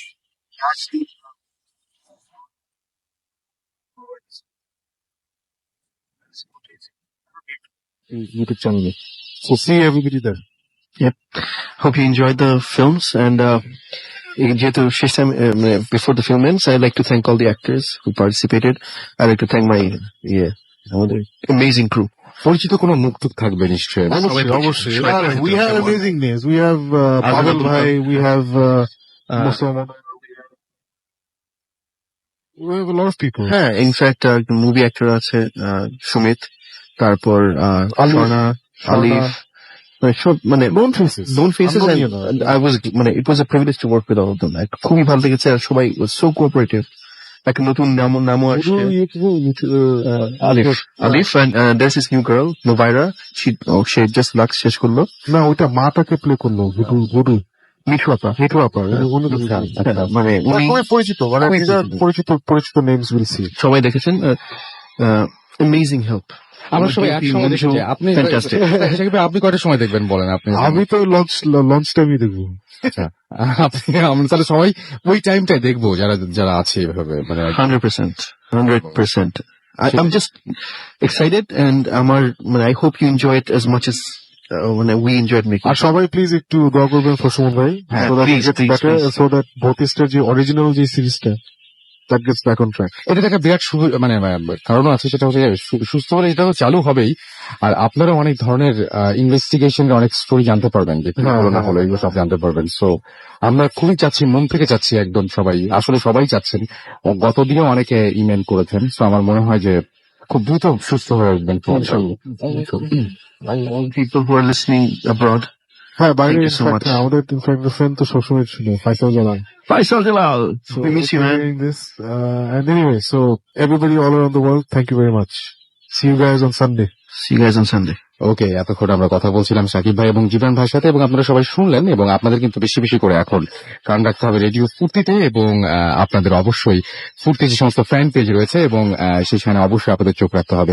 আমাদের আরো অনেকগুলো ঘটনা রয়েছে, সেই ঘটনাগুলো আমরা এখন একে একে শুরু করি, এবং আমি শুরুতেই একটা ঘটনা দিয়ে শুরু করতে চাই। তার আগে একটা ঘটনা জানাতে চাই, সেটা হচ্ছে যারা কক্সবাজারে রয়েছেন তাদেরকে বলি যে কক্সবাজারে আমরা একটা ট্যুর করতে যাচ্ছি, এবং কক্সবাজার যারা আছেন তারা দয়া করে আগামী সপ্তাহের মধ্যে, আগামী শুক্রবারের আগে আপনাদের জানা ঘটনাগুলো পাঠিয়ে দিন আমাদের কাছে। যে সমস্ত ঘটনাগুলো আপনাদের মনে করেন যে অডিও ক্লিপ পাঠাতে চাইলে অডিও ক্লিপও পাঠাতে পারেন, আমরা সরাসরি গিয়ে আপনাদের সেই ঘটনাগুলো সেইখান থেকে সম্প্রচার করবো, ঠিক যেভাবে কেরানীগঞ্জ থেকে করেছিলাম, ঠিক সেভাবে এবার কক্সবাজারে যাওয়ার আমাদের প্ল্যান রয়েছে। সুতরাং কক্সবাজারবাসী আপনারা অবশ্যই একটু জেগে উঠুন, এবং সেই সাথে কক্সবাজারের লোকজনই এখানে পার্টিসিপেট করবেন। আর কারা পার্টিসিপেট করবেন এখানে? যারা গ্রামীণ ফোনের সাথে আপনার যারা বন্ধু গ্যারাজে রয়েছেন তারা, এবং এই ট্যুরে যদি আপনি জয়েন করতে চান তাহলে সাইন আপ করুন www.bondhugarage.club, এবং আপনি অবশ্যই একজন মেম্বার হয়ে যান এই অসম গ্রুপের। এবং আশা করছি যে এই আউটডোর থেকে ভূত FM এটা অনেক এনজয়েবল হবে, এবং আমরা সবাই সেখানে গিয়ে একসাথে শো করবো। মাসুম সব রেডি আছে তো? হ্যাঁ, একদম মোটামুটি ওইদিকে তো আমরা মোটামুটি প্রস্তুত তো। আমাদের বাহিনী শুধুমাত্র আমাদের কক্সবাজার বাহিনী লাগবে, আর বন্ধু গ্যারেজের বন্ধুদের লাগবে, রাইট? আর আরেকটা জিনিস বলতে চাচ্ছি যে কক্সবাজারের মানুষ না হলেও, ধরেন কক্সবাজারের যেসব এক্সপিরিয়েন্স করছে আর কি, কক্সবাজারের বিভিন্ন এলাকায় আমরা গ্যারেজ থেকে পেয়ে যাবো ইনশাআল্লাহ। ওইটাও যেন তারা জানিয়ে দেন মেল আমাদের। করে। হ্যাঁ, মানে আমরা ধরেন করতে পারি আমি বাইরে থেকে গেছি কক্সবাজার, কিন্তু অমুক একটা জায়গায় আমার সাথে একটা ঘটনা ঘটছে, খুব ভালো সেই জায়গাগুলোর কথাও যেন যদি দিতে পারে তাহলে আরো ভালো হবে। মানে আমরা এট এ টাইম এখানে শো এর মাঝখানে আমরা চাইলে ওইখানে যে আবার করতে পারবো। Wow, ইনশাআল্লাহ। wow. মানে একসাথে আমরা দুই জায়গা থেকেও আমরা একটু হিন্ট দেই এবার যে কি মানে কিরকম। ইনশাআল্লাহ। আচ্ছা, আমরা একটা হিন্ট দেই, সেটা হচ্ছে যে আমরা অনেকদিন আগে শুনেছিলাম যে কক্সবাজারের একটা রাস্তা রয়েছে হিমছড়ির কাছাকাছি, এবং আমার সেই রাস্তাতে এরকম নাকি কিছু ঘটনা আছে যে গাড়ি যখন কেউ চালায়, ড্রাইভ করে, তখন দেখতে পায় সামনে সাদা কাপড় পরা কোনো মানুষকে, বা কেউ গাড়িটা চালিয়ে চলে যাওয়ার পরেও দেখতে পায় যে হ্যাঁ একটা জিনিস জাস্ট নিচে পড়লো, চাকার নিচে পড়লো, কিন্তু যখন গাড়িটা চলে গেল তখন দেখা যায় যে আসলে কেউই নাই। আবার দেখা যায় যে অনেকে লিফট চায় সেই রাস্তায়। আমি একটা উইয়ার্ড ঘটনা শুনেছিলাম এরকম যে একবার ওইরকম ওই রাস্তা দিয়ে একজন যাচ্ছিলেন। দেখেন ভাই, এগুলো কিন্তু ঘটনাই বলছি, অনেকে বলছেন যে কথা বলছি, বাট ঘটনা কিন্তু বলছি যে এরকম কক্সবাজারের ওই রাস্তায় একটা গাড়ি যাচ্ছিল, এবং সেই গাড়িটার পাশে যখন জানালার পাশে দেখলেন তখন একটা উইয়ার্ড টাইপের একজন ওটাকে মানুষ বলা যায় না আসলে, কোন একটা প্রাণীর মতন কিছু একটা বা কোন একটা অবয়ব বলতে পারি সেটা, যেটা হাঁটু দিয়ে মানে ক্যাঙ্গারুর মতো অনেকটা লাফিয়ে লাফিয়ে চলছিল এবং সে যতক্ষণ গাড়ি চলেছে ততক্ষণ পর্যন্ত জানালার পাশে সেই প্রাণীটা বা যাই বলি না কেন তাকে দেখেছে। এবং সেই রকম একটা জায়গা থেকে আমরা এবার উত্থাপন করবো যে জায়গাতে নিয়ে অনেক অনেক বদনাম রয়েছে। কোন জায়গায় নিয়ে বদনাম রয়েছে সেটা আমাদের, সেটা আপনারা ভালো জানেন। সুতরাং যারা কক্সবাজারে রয়েছেন তারা অবশ্যই জানিয়ে দিন আপনার এলাকার ঘটনাগুলো। একটা ঘটনা পড়ি আমরা, যে আপনারা ইমেল করেছেন এরকম একটা ঘটনা এই মুহূর্তে পড়বো। আজকে একটা অডিও ক্লিপও শুনবো ইনশাল্লাহ। আমরা পড়ি, যেভাবে লিখেছেন আমি ঠিক সেভাবে পড়ছি। রাসেল ভাই কেমন আছেন? নিশ্চয়ই ভালো আছেন, কারণ আপনি সব সময় ভালোর দলেই থাকেন। আমি ভূত এফএম এর একজন নিয়মিত শ্রোতা। 2012 সাল থেকে ভূত এফএম শুনে আসছি। অনেকদিন থেকে ইচ্ছে ছিল যে গল্প পাঠাবো, কারণ এফএম এ যেসব গল্প শুনি তার অনেকগুলোই আমার এলাকায় ঘটে যাওয়া গল্পের সাথে মিলে যায়, কিন্তু নিজের চোখে না দেখলে গল্প পাঠানোটা ভালো লাগছিল না। যা হোক, গল্প বলার আগে আমার পরিচয়টা দিয়ে নিই। আমি ইসমাইল হোসেন, রাজশাহী ইউনিভার্সিটির জুওলজি ডিপার্টমেন্টে আমি 4th ইয়ারে পড়ছি এবং জুওলজি ডিপার্টমেন্টে তিনি পড়ছেন 4th ইয়ারে, এবং তিনি বলছেন যে আমি নবাব আব্দুল লতিফ হলে থাকি। আর ঘটনা ঘটেছে আমার গ্রামের পাশ দিয়ে বয়ে যাওয়া বাঙালি নদীতে। ঘটনা ঘটে যাওয়ার আগে আমার গ্রামের ঠিকানা দিতে চাই। আমার গ্রামের বাড়ি বগুড়া জেলার সারিয়াকান্দি উপজেলার একদম দক্ষিণে, অর্থাৎ আমার গ্রামের পরেই ধুনট উপজেলা। নদী ভাঙা এলাকা বলেই এটা বেশি পরিচিত। এবং ঘটনা ঘটে 8 অক্টোবর অর্থাৎ ঈদুল আজহার 2 দিন পর।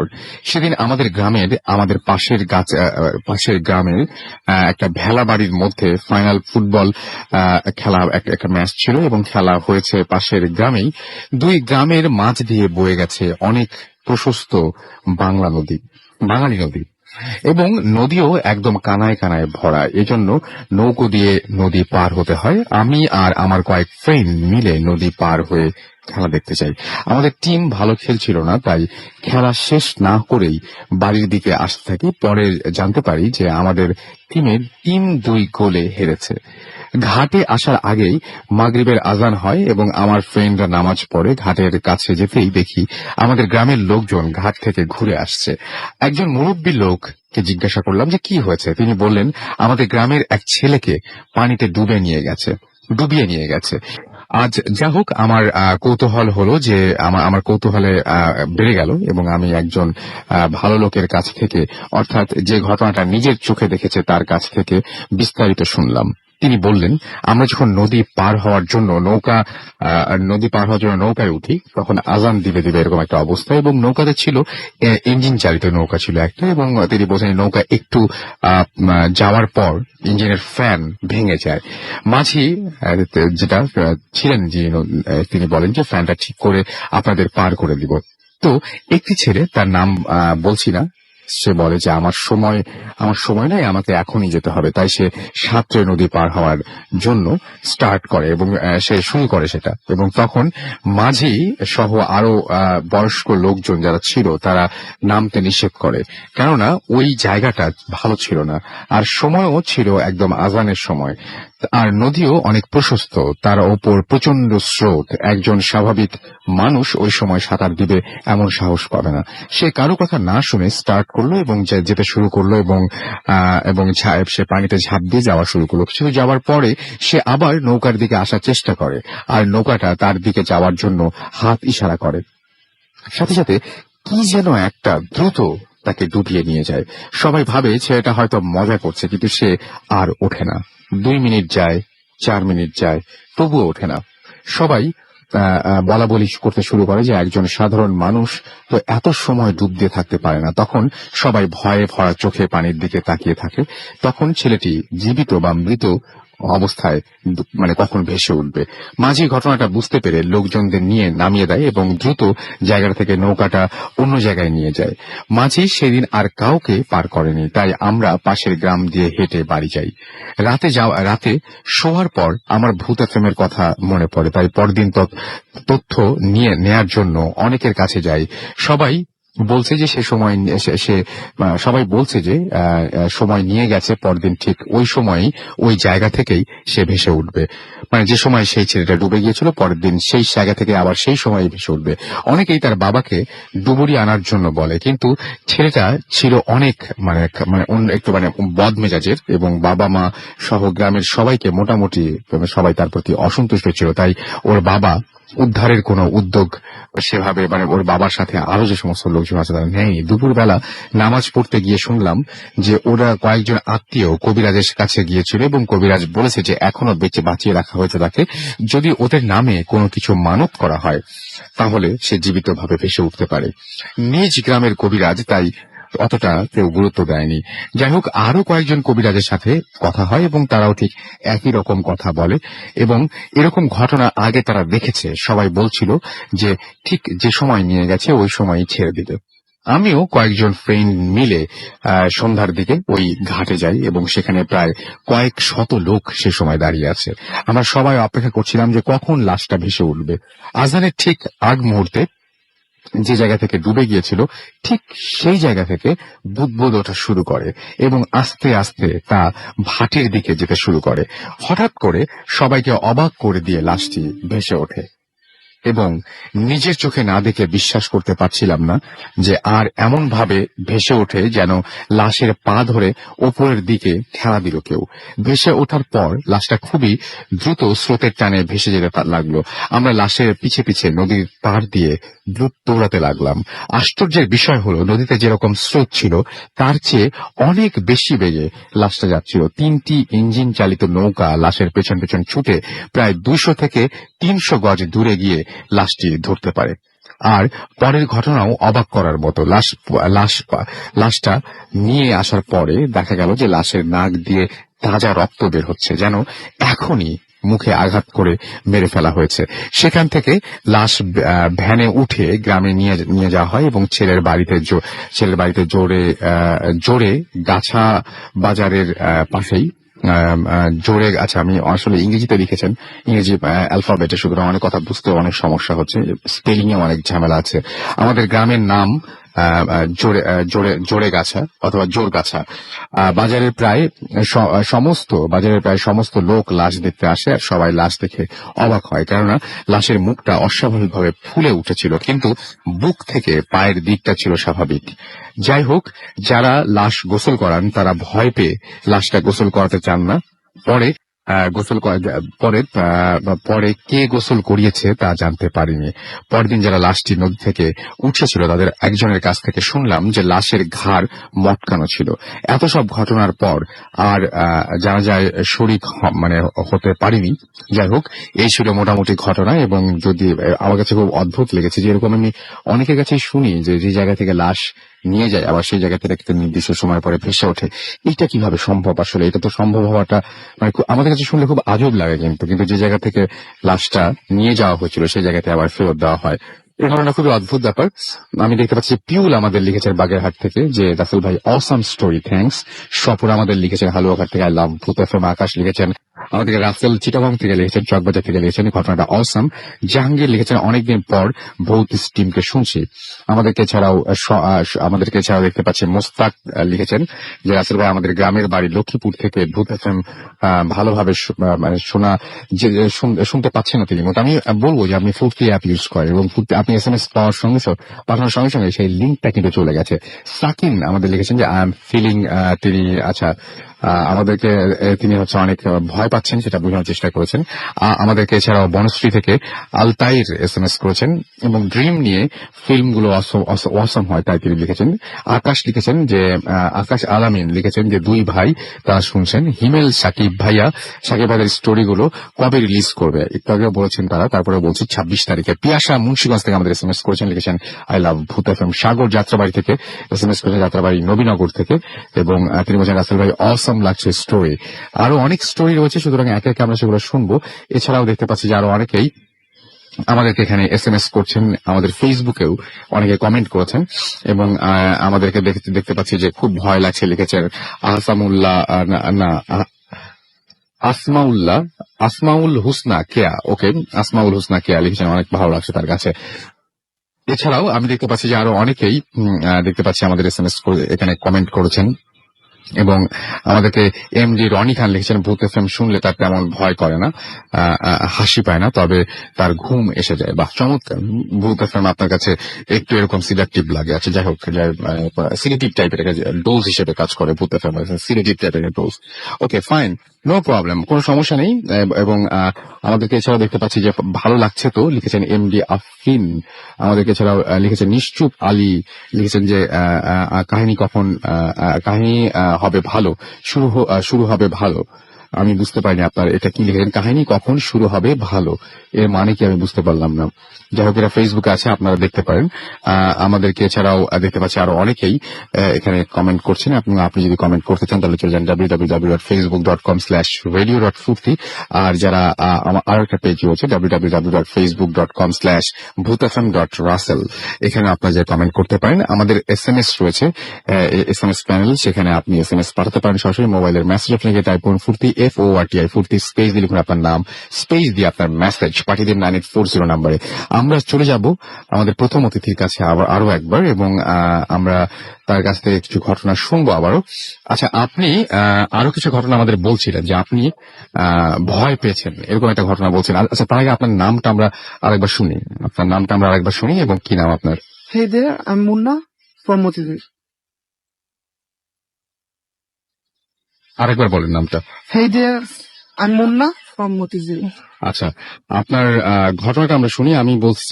আপনি বলছিলেন যে আপনি আপনার বাসায় বা কিছু সমস্যা, আপনি কিছু দেখেছেন, যে স্কোয়ার শেপের কিছু বলছিলেন, আরো কিছু ভয় আপনি পেয়েছেন আপনার লাইফের বিভিন্ন সময়, এবং আপনি বলছিলেন যে আপনি যে বাসায় থাকেন সেই বাসায় বেশ বড় ধরনের কিছু ঝামেলা রয়েছে। সেই বাসা থেকে একজন মানুষ কোনো কারণ ছাড়া 4 তলা থেকে লাফ দিয়ে পড়ে। কি ঘটনা, মানে ওইটা নিয়ে কি ধরনের ঘটনা শোনা যায় আপনাদের বাসাটা নিয়ে, একটু আমাকে যদি বলতেন। অ্যাকচুয়ালি আমাদের বাসাটা ঠিক এইরকম একটা কলোনি, TNT কলোনি, যেহেতু ওইখানে মানে যে প্রবলেমটা হয়েছিল আর কি, আমি যেটা শুনেছি, আমাদের বিল্ডিং এর 4 তলায় একজন লোক থাকতো, তার একটা ছেলে, সে তার ওয়াইফ এন্ড ছেলেকে নিয়ে থাকতো। একদিন রাত্রে কোনো কারণ ছাড়া সে হঠাৎ করে 4 তলা থেকে লাফ দিয়ে মারা যায়। তার কোনো ধরনের কোনো ঝামেলা, কোনো ধরনের তার রাত্রে, এমনকি তার ওয়াইফের সাথে ঝগড়া হয়নি, কিছুই হয়নি। সে জাস্ট আপনার সে রাত্রেবেলা খাওয়া দাওয়া করে দেন বসলো, দেন হঠাৎ কিছুক্ষণ পরই তার ওয়াইফ কোনো কাজ যেন বাইরে গেছিল, দেন সে এসে দেখে তার হাজবেন্ড 4 তলা জানলা দিয়ে লাফ দিয়ে সুইসাইড করছে। বাট এটা কি কারণে করছে কেউ বুঝতে পারে নাই। এবং তারপর থেকে কি আপনাদের ওই জায়গাটায় বা আপনার যে কলোনির কথা বলছেন, সেখানে কি মানে উইয়ার্ড কোন এক্সপেরিয়েন্স মানুষ করে এরকম? হ্যাঁ, ওই 4 তলা ইভেন মানে ভাইয়াদের কাছে যা শুনেছি, রাত্রেবেলা এমনও দেখা গেছে, আমার একটা ভাই আছে মানিক ভাইয়া, সে ঘুমিয়েছিল, সেম একই অবস্থা, করিডোর যেহেতু জানলা দিয়ে তাকালে বাইরে দেখা যায়, হঠাৎ সে দেখতে পারে যে রাত 2টা-2:30 দিকে হবে, কোন একটা শ্যাডো টাইপ, সাদা শ্যাডো তার জানলার সামনে দিয়ে হেঁটে চলে গেলে যে এরকম অবস্থা হয় কি, সে হেঁটে গেল। সে মনে করলো কেউ হয়তো বা হাঁটতেছে, বাট সে 5 মিনিট যাবত সেই ঘটনাটা অবজার্ভ করতেছে, আসলে কি এখানে কিছু একটা হয়েছে কিনা। কেউ যদি হেঁটে কোন রুমে যায় সে শব্দ শুনতে পারবে যে কেউ ঘরে ঢুকেছে, বাট অ্যাকচুয়ালি সে ওইখানে কাউকেই দেখতে পারেনি যে কেউ কোনো ঘরে গেছে, বাট শ্যাডোটা যে গেছে সেটা বুঝতে পারছে। তো এরকম 4 তলা অনেক উইয়ার্ড জিনিস হয়, এবং আমাদের বিল্ডিং এর ছাদে কেউ কখনো ওঠে না। কেন ওঠে না? রাত্রেবেলা তারা মানে যারা 4 তলায় ছাদে থাকে, ছাদে ওঠার অ্যাকচুয়ালি কোনো ওয়ে নাই, বাট তা অনেকে মইটো ইউজ করে, কারণ অনেক পুরাতন বিল্ডিং মইটো ইউজ করে উঠে। বাট ছাদে যে কেউ রাত্রেবেলা উঠে কিছু করবে এমন না। অনেকে রাত্রেবেলা ছাদের শব্দ শুনতে পায়, যে ছাদে কেউ হাঁটতেছে বা ইট দিয়ে কোনো কিছু বাড়ি দিলে যেরকম একটা শব্দ হয় সেরকম শব্দ পায়। অনেকে রাত্রে ছাদে যে অবজার্ভ করছে, বাট এরকম কিছু পায়নি। বাট তারা যখন রাতে ঘুমায় 3টা-4টার দিকে এরকম শব্দ পায়। এখন এই শব্দটাকে মোটামুটি যখন পায় তখন আপনি কখনো পেয়েছেন নাকি? আমি কখনো পাই না, তবে আমি ফিল করছি একদিন, বাট নিচে মানে রাত তখন কত হবে, 12:30-1টা হবে, কোরবানি ঈদের আগে হাঁটতেছিলাম, দেন ফিল করছি ছাদে কিছু একটা অন্তত আছে, যে এত রাতে ছাদে কেউ থাকার কেউ কথা না, এত রাতে ছাদে। বাট সেদিন আমি ফিল করছি কিছু একটা ছাদে অন্তত ছিল সেদিন। ওকে, আমাদের আরো একজন গেস্ট রয়েছে, আমরা একটু তার সাথে কথা বলি, এবং আমরা আপনাকে একটু ওখানে যেতে হবে। আমরা আরো একজন গেস্ট রয়েছে, আমরা তার নামটা একটু আপনার নামটা একটু প্লিজ বলুন। হ্যালো রাসেল ভাই, তারেক আমিন শ্যামলী থেকে। জি, আপনার ঘটনা শুনি আমরা। রাসেল ভাই কোনটা তিনটা বলছিলাম? আপনি একটা থেকে করে শুরু করেন। ওকে, রাসেল ভাই এই ঘটনাটা হলো অ্যাকচুয়ালি আমার বিল্ডিং এরই থাকে। আমার এক ভাই, বড় ভাই ইউএসএ তে থাকেন। তো ঘটনা হলো যে সে যখন ইউএসএ তে থাকতো, এটা 2014 এর মার্চের কাহিনী। আপনি একটা জিনের ঘটনা বলেছিলেন, সেটা আগে আমরা শুনি, ওটাকে শুনে আসি। ওকে, ঠিক আছে। এটা আমার স্যারের স্টোরি অ্যাকচুয়ালি। আমার স্যার ব্যারিস্টার খাজা ইকবাল। তো সে গাজীপুর থেকে একবার আসতেছিল। তো আস্তে আস্তে প্রায় 12টা থেকে 1টা বাজে। সে খুব নামাজি ব্যক্তি, 5 ওয়াক্ত নামাজ পড়ে। তো সে টার্গেট চিন্তা করলো যে আমি নামাজটা কমপ্লিট করি, কাজে হলে আমি নামাজটা বাদ দিব না। তার বিল্ডিং 20 তলা বিল্ডিং, তো 6 তলাতে সে মসজিদ থাকে ছোট করে। তো মসজিদে যায়। তো মসজিদে সে পুরো লাইটটা অন করে না, জাস্ট ডিম লাইট অন করে সে নামাজ পড়া শুরু করে। ফার্স্ট রাকাতে রুকুতেই যখন সে যায়, তখন হঠাৎ করে মানুষ রুকুতে গেলে তো পিছনের দিকে একটু নজর যাইতেই পারে। তো দেখে, জাস্ট আলগাভাবে দেখে যে দুটা জৌবা পোড়া মানুষ, লাইক অ্যারাবিয়ান যেভাবে পরে ওরকম ক্রিম কালারের, বাট পুরা স্পষ্ট কিছু নাই। জৌবাই সে মোটামুটি বোঝা যায় যে তারাও তার মতো রুকুতে আছে। তো এটা বলার পর সিজদা করে 1 রাকাত নামাজ শেষ করার পর আবার যখন সেকেন্ড রাকাত শুরু করে, আবার যখন সে যায় রুকুতে, আবারও সেম দেখে তার সেম ভাবে রুকুতে আছে। তো এটা দেখার পর সে মোটামুটি শিওর তার পিছনে 2জন মানুষ আছে। এবং তার ভাষ্য মতে যে মানুষগুলা নর্মাল মানুষের অনেক বড়, 7 ফুটের মতো বা তার চেয়ে বেশি হইতে পারে। আমার স্যার নিজেও 6 ফুট লম্বা, বা তার চেয়ে অনেক লম্বা। তো সিজদা করে সে সিজদাটা যখন শুরু করার পর সে একটু চোখটা বাকিয়ে দেখে যে আছে কিনা, দেখে যে ওরাও সিজদা করতেছে। করার পর সে সেকেন্ড সিজদাটা যখন যাবে, তখন সে নিজেকে ধরে রাখতে পারে না, সে প্রচন্ড ভয় পেয়ে যায়। সে তখন এটাই বলে, আমাকে যেটা বলছে যে আল্লাহ আমার মাফ করে দিও, আমি নামাজটা কমপ্লিট করতে পারতেছি না, আমার তুমি মাফ করে দিও বলে সে ঘোরার পর যেটা সবচেয়ে এখানে ইন্টারেস্টিং যে পার্টটা, সে যখন ঘোরার পর সে তো ভয় পায়, সাথে যে 2টা শেখ পিছনে ছিল তারা চমকে যায়।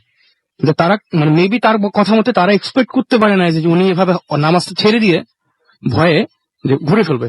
তো তারাও চমকে যায়। সে যতটুকু বলে যে আমি ক্লিয়ারলি ফেস দেখিনি অন্ধকারের ভিতরে, বা ফেস দেখা যাচ্ছে না, বাট 2টা শেপ অনেক লম্বা। তা উনি জাস্ট 2টা শেপের মাঝখান থেকে খুব জোরে একটা দৌড় দিয়ে সে একদম 6 তলা থেকে সে 20 তলা, সে জাস্ট সে হার্টের রোগী। সে জাস্ট এত ভয় পেয়েছে যে জাস্ট বাহির তার রুমের ভিতরে চলে, সে দরজা আটকে বন্ধ করে জাস্ট কোন রকম ভাবে সে আত্মা পার করে। হ্যাঁ, আমি আপনাকে বলছিলাম জিনের ঘটনা, তার মানে জিন হাজির করা যে ঘটনাটা আপনি বলেছিলেন সেটা বলেছিলাম শুরুতে। যাই হোক, এখন আমরা শুনি ঘটনাটা। ওকে, ওই ঘটনা যেটা ছিল ভাইয়া, ওনার ইচ্ছা, উনি ইউএসএ তে থাকে, তো ওনার ইচ্ছা ছিল যে উনি জিন হাজির করবে। তো উনি নেটে ঘাটাঘাটি করে, ওয়েবসাইটের নামটা বললাম রাসেল ভাই। তো ঘাটাঘাটি করার পর সে একটা ওয়ে পায়। তো সেটি ট্রাই করে, যেটা আমি ট্রাই করব। তো তার রুম টুম সব দরজা জানলা আটকিয়ে দিয়ে, এবং নিয়ম যেটা ছিল, নিয়ম বলতে কি, যে কোনো ইলেকট্রনিক্স ডিভাইস থাকতে পারবে না, আর যদি থাকেও সেটা কখনো ফ্ল্যাগে কানেক্ট করা অবস্থা থাকতে পারবে না, বা চালু অবস্থায় কিছু থাকতে পারবে না, মোবাইল, টিভি, ফ্রিজ, এনিথিং। তো সে বসে। তো রাসেল ভাই পুরো প্রসিডিউর আমি বলতে যাচ্ছি না, কারণ অনেক বড়। বাট যেটা শর্টকাটে যেটা হলো যে লাস্ট একটা ওয়ে থাকে, যেটা হলো যে তার ব্যবহৃত করা কোনো আংটি, ঘড়ি, এরকম কিছু একটা সাদা পানির পাত্রে রাখতে হবে, ভিজিয়ে রাখতে হবে। তো কিছু সুরা টুরা প্রসিডিউর যেগুলো ছিল, ওগুলো ঠিক করার পরে বা ওগুলো করার পরে সে চোখটা মেলে দেখে যে ওই আংটিটা তার ব্যবহৃত পানির উপরে ভাসতেছে। এবং সে সাথে সাথে ফিল করা শুরু করে রুমের টেম্পারেচার ঠান্ডা ছিল বাইরে প্রচুর, তো তার ভিতরে সে রীতিমতো ঘামাচ্ছে। তো সে বুঝতে পারছে রুমের ভিতরে কিছু একটা আসছে। তো এরপর যেটা ছিল যে একটা সাদা কাগজের নিজে উইকেন্ড, লাইক আমি যদি লেফট হ্যান্ড হই তাহলে আমার ডান হাত হবে, আমি যদি ডান হাতি তাহলে আমার বাম হাত হবে। সাদা কাগজে সে লিখে নিজের একটা সিক্রেট কোশ্চেন লিখতে হবে, এমন কোন কোশ্চেন নিজের সম্পর্কে যেটা শুধুমাত্র সে জানে আর উপরওয়ালা জানে, থার্ড কেউ জানে না, মা বাবা ভাই বোন হোয়াট এভার কেউ জানতে পারবে না, এমন কোন সিক্রেট তার কোনো লাইফে সে কিছু করছে বা কোনো কিছু হোয়াট এভার, বা কোনো টাকা পয়সা সোনা দানা যদি কিছু চাইতে চায়, এরকম কিছু শুধু নিজের সম্পর্কে হয়ে যাবে, অন্য কারোর সম্পর্কে হওয়া যাবে না। তো ওই কোশ্চেনটা সে লিখার পর তারপর যেটা হয় যে সে চোখ বন্ধ করে, যেটা নিয়মটা থাকে যে চোখ বন্ধ করে উইকেন্ড দিয়া ওই সাদা কাগজটার ভিতরে রাউন্ড করে জাস্ট পেন্সিলটা ঘুরাবে। ততক্ষণ ঘুরাইতে হবে যতক্ষণ না পর্যন্ত পেন্সিলটা সে পড়ে না যায় খাতা থেকে। যখন পড়ে যায় পেন্সিলটা সে চোখ খুলে আপনি দেখে একটা সিক্রেট কোশ্চেনের অ্যান্সারটা ওখানে লিখা। এবং এটা দেখে সে মোটামুটি সে খুব সাহসী, খুব যে ভয় পায় তা বলবো না, বা সে খুব সারপ্রাইজ হয়ে যায় যে সে কল্পনা করতে পারে না যে আসলে এরকম কোনো কিছু হবে। এবং এটার আরো নিয়ম হলো যে এই কোশ্চেনটা কখনো সে কাউকে শেয়ার করতে তো পারবেই না, এবং এক সপ্তাহ রোজা এবং কোনো প্রকার মুখে দুর্গন্ধ আসে এরকম কোনো খাবার লাইক পেঁয়াজ, মরিচ, সিগারেট, স্মোক এরকম কিচ্ছু করা যাবে না। আসলে এটাই ছিল story। ওকে, তার মানে আপনি মোটামুটি উনি শিওর হয়ে গেছিলেন যে ওই ঘরের মধ্যে আসলে কেউ এসেছিল। কেউ এসেছিল, কারণ ওই কোশ্চেন শুধুমাত্র সে কোশ্চেনটা তো আমাকে বলে না, বলছে এই কোশ্চেন শুধুমাত্র আমি আর আমার উপর আলা জানে, আর কেউ জানে না এই সিক্রেটটা, শুধুমাত্র আমার নিজের সম্পর্কে। মানুষের সিক্রেট থাকে লাইফে এরকম অনেক সিক্রেট থাকে যেটা সে কাউকে রিভিল করে না, ইভেন তার ওয়াইফ কেউ বা হাজবেন্ড কেউ বলে না। অনেক সিক্রেট থাকতেই পারে, শুধুমাত্র সেই জানে। লাইক রাসেল ভাই ধরেন কথার কথা আমি একটা মানিব্যাগ থেকে 100 টাকা নিয়ে চলে গেলাম, কেউ দেখে নাই, ঠিক আছে, এরকম ব্যাপারটা, ঠিক আছে। হয়তো এটা আমি কাউকে বলিও না আজ পর্যন্ত, সিম্পল অনেক ব্যাপার হতে পারে, বাট হয়তো সে কাউকে বলেই না এরকম কোন কোশ্চেন। সে টোটালি মানে সারপ্রাইজ হয়ে যায় যে মানে সে কল্পনা, সে জাস্ট প্রথমে এটা ফান করে সে খুব সাহসী, বাট সে খুব ফান করে করছে, বাট পরবর্তীতে সে আসলেই বুঝছে যে না হয়। আপনার থার্ড স্টোরিটা কি ছিল জানো? ছোট্ট, সব তো সব গল্প রাসেল ভাই। আর থার্ড স্টোরি যেটা ছিল, আমার এই সেম খাতা সরি ওই গাজীপুর ওনার ফার্ম হাউস থেকে আসতেছে, তো আসার পথে সে মোটামুটি উত্তরা রোডে ঢুকে নেয় ওই সাইডটাতে, পূর্বাইল ওই এলাকাটায় ছিল তো। পুবাইল, হ্যাঁ পুবাইল। রাতের বেলা তো আসতেছে ওখান থেকে রাসেল ভাই, তো সে গাড়ি চালাচ্ছে ফাঁকা রাস্তা অ্যাজ ইউজুয়াল, ওই সময় 120-100 নর্মাল। আনএক্সপেক্টেডলি সে একটা জিনিস খেয়াল করলো যে চালাতে চালাতে দেখে একে তো হাইওয়ে, রং সাইড থেকে একটা বাস আসতেছে, এবং সে টোটালি টাসি খায় যে রং সাইড থেকে কেন, এত বড় হাইওয়ে। বাসটা এত কুইকলি আসে, সেই সময় রীতিমতো ঘাবে আসে, গাড়িটা মানে ব্রেক করে বাদিকে ঘুরে দেয়। তো বাদিকে যেটা দেয় যে গাড়ি অর্ধেক থাকে রাস্তাতে, আর অর্ধেক চলে যায় মাটিতে। আর বা পাশে ধান ক্ষেত সামখানি যেগুলো হাইওয়েতে থাকে, তো গাড়ি তো ডিপার অন করা ছিল, সে গাড়িটা ব্রেক পুরোপুরি গাড়ি থামে না, গাড়ির সাথে 30 থেকে 40 কিলোমিটার স্পিডে সে মানে অ্যাক্সিডেন্টটা করে না, সে বেঁচে যায়। বাট দ্য থিং ইজ, সে যখন দেখে যে গাড়িটা পাস করে ফেলছে, সামনে দেখে একটা মানুষ, এমন না তো কোনো ভয়ের কিছু দেখছে, বাট একটা মানুষ বৃদ্ধ, সে গাড়িটা তার উপর থেকে উঠে দেয়, মানে তার উপর কন্ট্রোল করতে পারে না, সে আসলে কন্ট্রোল করতে পারে না। তো ঘটনাটা ভৌতিক এর জন্য রাসেল ভাই, সে উঠে যখন দেশে চিন্তা করছে সে কাউকে চাপা দিছে, অবাক করে বসে সে কনফার্ম তার উপর থেকে গাড়ি তুলছে।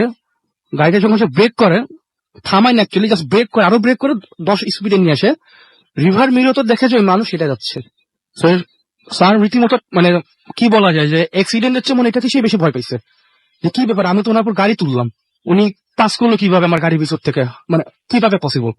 তো এতটাই ভয় পাইছে যে পরে সবচেয়ে বড় কথা কি, সবসময় দেখা যায় আসলে এগুলো ভ্যানিশ হয়ে যায়, ওটা কিন্তু ভ্যানিশ হয় না, ওটা যাচ্ছে। তো সে আর পরে পিছনে তাকায় না, সে চিন্তা করছে আমার বাসায় যেতে হবে এনিহাউ, আমি ভয় পাইলে হবে না। আর সে নামাজি পরেজগার ব্যক্তি, তারপরে গাড়িটাও সে ড্রাইভ করে বাসা পর্যন্ত চলে যায়, সামহাউ সে সার্ভাইভ করে, অ্যাক্সিডেন্টটা সার্ভাইভ করে, এটাও সার্ভাইভ করে। বাট তার কথা হলো যে আমি তার উপর থেকে ক্লিয়ার, আমি তো চালাইছি গাড়ি, আমি তো জানি তার উপর থেকে আমি গাড়িটা চালাইছি, বাট সে কিভাবে পাস করলো আমি কিছু জানি না। রাইট, আপনাকে অনেক ধন্যবাদ ঘটনাগুলোর জন্য। আমি যেটা বলছিলাম যে এই যে একটা ঘটনা, ছোট্ট একটা ঘটনা, যে গাড়ির সামনে দিয়ে অনেকে অনেক কিছু দেখেন, অনেকে, আমি একটু আগে বলছিলাম যে আমরা কক্সবাজারে যাচ্ছি এবং সেখানেও এই রাস্তায় এরকম ঘটনা ঘটে যে হ্যাঁ, গাড়িটা কোনো কিছুর ওপরে রান ওভার করার পরে দেখা যায় যে সেই জিনিসটার আর কোনো হদিস পাওয়া যায় না। এখন ব্যাপারটা হচ্ছে যে সত্যি কথা বলতে কি, যে এতগুলো জায়গায় যদি একই ঘটনা ঘটে, তখন আপনি সেই ঘটনাকে কি বলবেন? তারপরে যদি আপনি সেটাকে অবিশ্বাস করতে চান, ইটস আপ টু ইউ। আপনি ততদিন পর্যন্ত আসলে আপনার বিশ্বাস করতে যে কোনো ঘটনা খুবই কষ্টের, যতদিন পর্যন্ত আপনি নিজে এক্সপেরিয়েন্স না করবেন। কিন্তু আজকে রাতের বেলাতে যদি আপনার এরকম কোনো ধরনের কোনো এক্সপেরিয়েন্স হয়ে যায়, যদি আজকে রাতের বেলাতে আপনি দেখেন যে সমস্ত ঘটনা আমরা আজকেও শুনলাম, সেগুলো যদি একটু বলি, আজকে রাতের বেলাতে যদি আপনি হঠাৎ করে দেখেন যে হ্যাঁ, আপনার চোখের সামনে দিয়ে কিছু একটা জাস্ট সরে গেল, তখন আপনি কিন্তু বিশ্বাস করতে বাধ্য হবে যে হ্যাঁ, পৃথিবীতে এরকম প্যারানর্মাল জিনিসপত্র আছে। আপনার যদি আজকে বাথরুমে আয়নায় যদি আপনার ছবি ছাড়া, আপনার ছায়া ছাড়া আরো কোনো ছায়া বা আরো কোনো ছবি যদি আপনি দেখে ফেলেন, তবে ডেফিনেটলি আপনার মনে হবে যে হ্যাঁ, পৃথিবীতে কিছু এরকম প্যারানর্মাল ঘটনা ঘটেই থাকে। আপনার হঠাৎ করেই যদি মানে এরকম ধরনের কোনো একটা এক্সপিরিয়েন্স হয় যে আপনার খাটের নিচে কিছু একটা রয়েছে বা আপনার ছাদে কোনো একটা শব্দ পাচ্ছেন আপনি, তাহলে আপনি ধরেই নেবেন যে হ্যাঁ, পৃথিবীতে আসলেই প্যারানর্মাল কিছু একটা আছে। প্রথমে হয়তো আপনার এরপরেও আপনি যদি খুবই সাহসী হন বা আপনি যদি খুবই এরকম মনে হয় যে না, এরকম কোনো ঘটনা না, মানে আপনি যদি খুবই বিপক্ষে হন, তাহলে আপনার প্রথম দিকে হয়তো কিছু সন্দেহ হবে এবং আপনি হয়তো খোঁজ খবরও নিতে পারেন যে আপনার এটা কোনো হ্যালুসিনেশন কিনা বা অন্য কোনো কিছু কিনা। কিন্তু একটা পর্যায়ে যে যদি আপনি দেখেন যে না, আপনি সেই সময় একদম পুরোপুরি সজাগ ছিলেন, তারপরে কোনো একটা ঘটনা ঘটেছে, তখন আপনাকে কিন্তু বিশ্বাস করতে বাধ্য হতে হবে।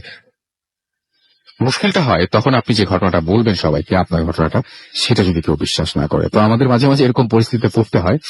যাই হোক, বেল্লাল খান আমাদের ফেসবুকে লিখেছেন নাইস ভূত এফএম। আমাদেরকে এছাড়া দেখতে পাচ্ছি যে এমডি ফিরোজ ইসলাম আমাদেরকে লিখেছেন এবং ভূত এফএম এবং আমাদেরকে তিনি যে পরে যেটা লিখেছেন সেটা আমি আসলে এখানে পড়তে চাচ্ছি না। আমাদেরকে রকস্টার রাকিব এসএমএস করেছেন এবং তিনি বলছেন, হাই ভাই, আমি রাকিব সাউথ আফ্রিকা থেকে তোমাদের শো শুনছি। Thanks for being with us, এবং আশা করছি যে আপনি আমাদের সাথে এনজয় করছেন এবং তিনিও আশা করছেন যে তার এসএমএসটা পড়া হবে। আমি পড়ে ফেললাম। আসিফ সোহান আমাদের এসএমএস করেছেন এবং সুমন ভাইয়ের জন্য দোয়া করেছেন, তিনি সবার কাছে দোয়া চেয়েছেন। আমাদেরকে এমডি ফিরোজ ফেসবুকে লিখেছেন এবং লিখেছেন যে দূর থেকে এটা আমি বুঝি নাই অবশ্য। আমাদেরকে এছাড়াও আমাদেরকে এছাড়াও দেখতে পাচ্ছি যে আমাদেরকে আরো অনেকে লিখেছেন। ফারহান খান লিওন আমাদের লিখেছেন এবং আমাদেরকে এছাড়াও এখানে অনেকেই এখানে লিখছেন এবং লিখেছেন যে, যেমন হচ্ছে জিলান খান লিখেছেন যে স্টোরিগুলো অসম। আমাদেরকে অঞ্জন দে লিখেছেন একটু একটু ভয় লাগছে। আমাদেরকে নাফিজ নিবিড় লিখেছেন অনেক মজা পাচ্ছেন তিনি। আমাদেরকে এছাড়াও রুবেল হোসেন জীবন লিখেছেন যে কথা কম বলে ঘটনা বেশি বলতে। আমাদেরকে ফারহান খান লিওন আবারও লিখেছেন এবং অনেকে এখানে লিখছেন, আপনিও দেখতে পারেন।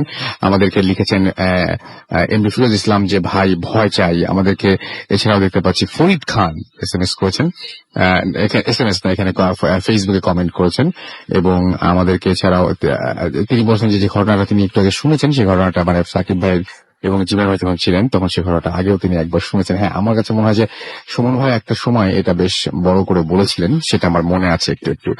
সিনা আমাদের লিখেছেন মুক্তাগাছা থেকে এবং পুরো পরিবার তারা ভূত এফএম শুনছেন। নাফিজ এবং মিম খুলনা থেকে লিখেছেন ঘটনাগুলো খুব ভালো লাগছে তার কাছে এবং ভূত এফএম তার কাছে নেশার মতো মিশে আছে তার লাইফে। ওকে, এবং ফ্রাইডে গুলো আসলে অন্যরকম হয় সেটাও লিখেছেন। নিরয় ধানমন্ডি থেকে লিখেছেন এবং তার কাছে ভয় লাগছে। আমাদেরকে এছাড়াও সালাউদ্দিন চট্টগ্রাম থেকে লিখেছেন তার সায়েন্স এক্সাম প্রে করতে বলেছেন। আমাদেরকে এছাড়াও দেখতে পাচ্ছি যে ডার্ক কিং আকিব আমাদেরকে এসএমএস করেছেন। আমাদেরকে এমসি হাসিব এসএমএস করেছেন এবং তিনি বলছেন আমার এসএমএস পড়া হয় না কেন। এই যে আপনার এসএমএস পড়ে ফেললাম। আমাদেরকে এমনিতে সবাই কথা কম বলতে বলছেন, এর মধ্যে যদি আপনার এসএমএস পড়ি সবার তাহলে তো খবরই আছে আমার। আমাদের গিয়াসুদ্দিন লিখেছেন হ্যালো রাসেল ভাই, এবং গিয়াসুদ্দিন লিখেছেন যে কক্সবাজার রোডে তিনি বলছেন যে কক্সবাজার রোডের ছাড়া জবা গানের অনেক ঘটনাগুলো আমি যাবো গানের আমি ঠিক বুঝতে পারলাম না আপনার এসএমএসটা। সরি আপনি স্পেলিংটা ঠিক করে লেখেন তাহলে আমরা বুঝতে পারবো। আমাদেরকে এছাড়াও লিখেছেন দেখতে পাচ্ছি টিজে শিখ নোবেল পুরান ঢাকা থেকে এবং অনেকদিন পর তিনি জয়েন করেছেন ভূত এফএম এ এবং তার এসএমএস পড়তে বলেছেন। আমি পড়ে ফেললাম আপনার এসএমএস। মেহেদি 69 আমাদের এসএমএস করেছেন। এছাড়াও দেখতে পাচ্ছি আরিফ এসএমএস করেছেন আমাদেরকে মিম খুলনা থেকে। আমাদেরকে সামিহা এসএমএস করেছেন, দোয়া চেয়েছেন জিএসসি পরীক্ষার জন্য। ডক্টর কাজী শিশির খিলক্ষেত থেকে আমাদের এসএমএস করেছেন। আমাদেরকে এসএমএস করেছেন রাহাত আল মিম বনশ্রী থেকে এবং লাস্ট 2 উইক তিনি বলেছেন যে 2 উইক নিয়ে যে স্টোরিগুলো শোনানো হয়েছিল সেরকম স্টোরি আরো শোনানো গেলে ভালো হতো।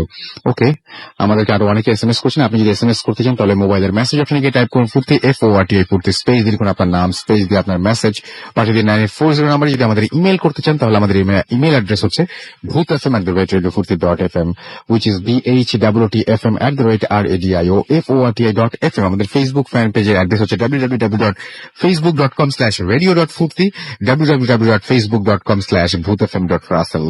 তো আমরা একটা ছোট্ট বিরতিতে যাব। অনেকক্ষণ ধরে কিন্তু বলেছি আমরা মোটামুটি 45 মিনিটের মতো ব্রেক নিয়ে নিই।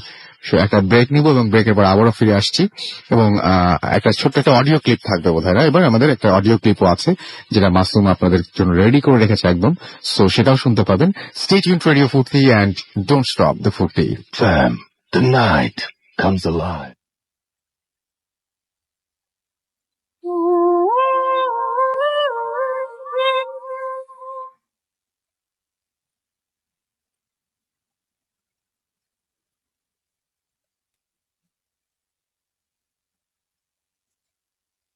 হ্যালো, আসসালামু আলাইকুম রাসেল ভাই। আমি জানি আপনি সবসময় ভালো দলে থাকেন। রাসেল ভাই, আমি প্যারিস থেকে বলছিলাম। আমি হচ্ছি রনি। আমার নিজের সাথে একটি ঘটনা ঘটে যেটি আমি হয়তোবা তখন আমার বয়স 12 কি 14। যখন ছোট ছিল বাংলাদেশে, তখন আমি একদিন আমি সরাসরি আমার ঘটনায় যাই। ঘটনাটা হচ্ছে 14 বছর বয়স সম্ভবত, তখন আমরা আমার নানু বাড়ির পাশে থাকতাম। তো এটা হচ্ছে একটা মফস্বল টাইপের। তো আমার নানুদের বাসা থেকে আমাদের বাসা ছিল মনে করেন 100 গজ বা 150 গজ দূরত্ব।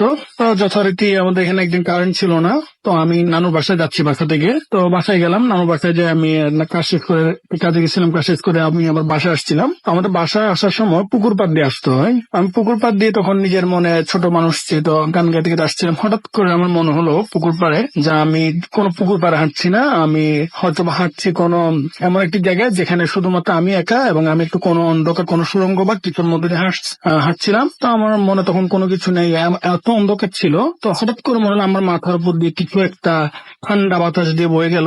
তা আমি আমার মতো হাঁটছি, ভাবলাম যে বাতাস, কিন্তু দেখছি পুকুরের চারপাশে অনেক গাছ ছিল, গাছের চারপাশে আমি তাকালাম, তাকিয়ে দেখলাম কোনো গাছের পাতা বা কোনো কিছু ডালপালা কিছু নাড়াচাড়া করছে না। তো তখন আমি একটু ভয় পেলাম। সেম আবার দেখলাম, আবার সেই বাতাসটা গেল, এবং আমার তখনই মনে হলো আমি এমন একটা জায়গাতে হাঁটছি যে আমাকে কেউ একটু ধরতে আসছে। তখন এটা বলে আমি এত ভয় পাই, তো আমি দৌড় মেরে ঘরের দরজার সামনে যাই, আমি পড়ে যাই, সেন্সলেস হই। পরে আমাকে আম্মু ঘর থেকে বেরে বাসায় নিয়ে আমাকে চোখে মুখে পানি দিয়ে সেন্সে আসলাম। তখন আমি দেখলাম আমি বাসায়। এবার আম্মু জিজ্ঞেস করলো কি হলো, তা আম্মুকে পুরো ঘটনা বললাম। ঘটনাটা কিন্তু এখানে শেষ নয়, এখানে শেষ হলে হয়তো বা ভালো হতো। তো যাই হোক, আমি আম্মাকে এগুলো বললাম। আম্মু বললো না, এটা কিছুই না, তুমি হয়তো এমনি ভয় পেয়েছো, কিছু যায় না, তোমার মাথা কিন্তু কিছুই না। তো যথারীতি আমি ওই রাতে ঘুমালাম। তো ঘুমের মধ্যে আমার মনে হচ্ছে যেন ওই যে বাতাসটা আমার উপর দিয়ে গেল, এটা একটা বিশাল একটা বাদুর টাইপের কিনা আমি জানি না, অ্যাকচুয়ালি আমি দেখিনি। আমাকে মনে হচ্ছে ওই জিনিসটা আমাকে কোলে করে আমাকে নিয়ে যাচ্ছে। তো নিয়ে যাচ্ছে, তখন আমি হঠাৎ করে চোখ খুলে দেখে আমার ঘুম ভাঙলো। ঘুম ভেঙে দেখলাম যেটা আমার পিঠের মধ্যে যে মানুষের একটা নবজাতক শুদ্ধ শিশুকে যদি কোলে তুলে নেয়, তখন আপনার সে বা একটা মানুষ যদি তুলে নেয়, তার হাতটা যদি এমন শক্ত হয় এবং যে চাপ দিয়ে ধরে, তাহলে তার যেমন আঙ্গুলটা পিঠে ছাপ বসে যায়, আমার কিন্তু ঠিক সেম পিঠে ছাপ বসে গেল। পরে আম্মুকে দেখালাম, পরে আম্মু ব্যাপারটা দেখলো, ঘুম থেকে আমার রুমে এসে দেখলো, দেন আম্মাকে সব বললাম। আম্মা বলে না, এটা তোমার ভুল, ঘুমের শব্দ জানো। তাহলে আমার পিঠে দাগটা কিসের? আম্মা তখন পরে একটু আশ্চর্য হলো যেটা কি হলো। তো তারপর দিন যথারীতি আমরা মাদ্রাসায় পড়তাম, তো মাদ্রাসার হুজুর বললো ঘটনা। মাদ্রাসার হুজুর একটু ঝাড়ফুঁক করে দিয়ে আমাকে বললো যে এটা কিছুই না। সে যখন আসতেছিল পুকুর পাড় দিয়ে, হুজুরকে কিন্তু আমি বলিনি যে আমি এর আগের দিন রাতে আমি ভয় পেয়েছি পুকুর পাড়ে আসার সময়। হুজুর বললো যে হ্যাঁ, সে কালকে রাতে পুকুর পাড় দিয়ে যাচ্ছিল, তখনই একটা জিনও যাচ্ছিল, বাট সে জিনের পথে এসে মাঝখানে দাঁড়ায়। হ্যাঁ, পথে দাঁড়ানোতে তার একটু ডিস্টার্ব হওয়াতে সে তার কোনো একটা ক্ষতি করতে চাইছিল। হ্যাঁ, পরবর্তীতে হুজুর আমাকে একটা তাবিজ দেয়, এবং এই তাবিজটা আমাকে টানা 39 দিন পরে রাখতে বলে, কারণ এই জিনটা ছিল আমাদের বাড়ির আশপাশে থাকতো। পরে আমি তাবিজটা 39 দিন পরেছিলাম, আর ইভেন আমাকে 39 দিন পর হুজুর আবার পানি পড়া দিল এবং আমাকে একটু ঝাড়ফুঁক করে দিল। এরপর থেকে আমার সাথে কোনো ঘটনা হয়নি। এই ছিল আমার ঘটনা, ভালো লাগলে শেয়ার করবেন। Bhoot FM. The night comes alive.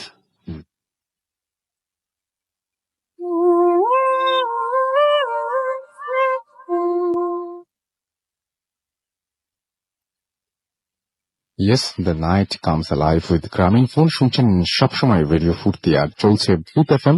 এবং আপনারা সবাই জানেন যে ভূত এফএম এখন অন্যরকম উইথ গ্রামীণ ফোন। এবং সেই সাথে আপনাদের একটা খবর জানিয়ে দিই, সেটা হচ্ছে যে এই উইকে আমরা একটা খবর আপনাদেরকে দিচ্ছি যে আমরা খুব দ্রুত আমরা যেতে চাই কক্সবাজারে। এবং সেই জন্য আপনাদের যেটা করতে হবে, কক্সবাজারে যে সমস্ত ঘটনাগুলো রয়েছে এবং কক্সবাজারবাসী যারা রয়েছেন, তারা বেশি বেশি করে এই এক সপ্তাহ, অর্থাৎ এই শুক্রবার থেকে আগামী সপ্তাহের মধ্যে ঘটনাগুলো পাঠিয়ে দিন। যে ঘটনাগুলো আপনাদের জানা রয়েছে সেই ঘটনাগুলো আমাদের কাছে পাঠিয়ে দিন, এবং আমরা সেই ঘটনাগুলো আপনাদের পাঠানো ঘটনাগুলো যারা পাঠাবেন এবং যারা সিলেক্টেড হবে যে সমস্ত ঘটনাগুলো, সেই ঘটনাগুলো নিয়ে আমরা তারা সরাসরি জয়েন করতে পারবেন আমাদের সাথে। এবং কক্সবাজার থেকে তারা যারা সিলেক্টেড হবেন তারা সরাসরি আমাদের সাথে পার্টিসিপেট করতে পারবেন ওই দিন, এবং আমরা সরাসরি সেইখানে গিয়ে লাইভ করব আপনাদেরকে নিয়ে। আর কারা পারবেন, আরেকটা গ্রুপ আমরা নেব, সেই গ্রুপটা অবশ্যই আমাদের সাথে কক্সবাজার যেতে পারবেন, ঢাকা থেকে হোক বা বাংলাদেশের যে কোনো জায়গা থেকে হোক না কেন। এবং সেই জন্য আপনাকে যেটা করতে হবে সেটা হচ্ছে যে বন্ধু গ্যারাজের যারা আছেন তাদেরকে আমরা নিতে চাই, এবং এই টুরে যদি আপনি জয়েন করতে চান তাহলে সাইন আপ করুন ভূত www.bondhugarage.club। আমি স্পেলিংটা বলে দিচ্ছি, www.bondhugarage.club। এবং আপনারা অবশ্যই এখানে এই মানে পার্টিসিপেট করতে পারবেন এবং যাদের ঘটনা সিলেক্টেড হবে তারা ডেফিনেটলি আমাদের সাথে চলে যাবেন কক্সবাজারে। সো বুঝতেই পারছেন যে সেখান থেকে আমরা করতে যাবো। কক্সবাজারে অনেক ঘটনা রয়েছে এবং আপনারা জানেন যে কক্সবাজার শহরটা মানে বিচের কিছু কিছু জায়গা রয়েছে যে সমস্ত জায়গাগুলো অনেক বেশি হন্টেড, কিছু কিছু রাস্তা রয়েছে যে জায়গাগুলো অনেক বেশি হন্টেড। আমরা সেই সমস্ত জায়গায় যেতে চাই এবং সেই সমস্ত জায়গা থেকে সরাসরি ভূত এফএম সম্প্রচার করতে চাই। আমাদের সাথে আরো একজন অতিথি আছেন, আমরা তার ঘটনা শুনবো। আপনার নামটা একটু প্লিজ বলবেন এবং আপনি কোথা থেকে এসেছেন? ধন্যবাদ রাসেল ভাইয়া।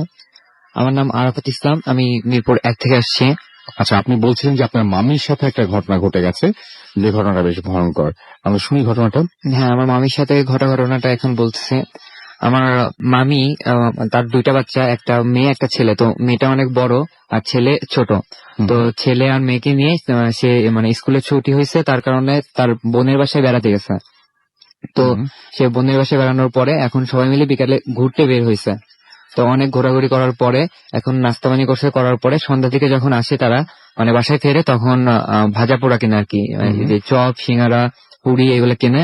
তো কেনার পরে যখন মানে বাসা থেকে রওনা দেয় তখন মামি মানে বুঝতে পারে যে মামির সাথে আর কি কেউ আসতেছে, মানে ফিল করছে, ফিল করেন যে উনি শুধু ফিল করে যে মানে ওনার সাথে কিছু একটা আসতেছে, অদৃশ্য কিছু একটা।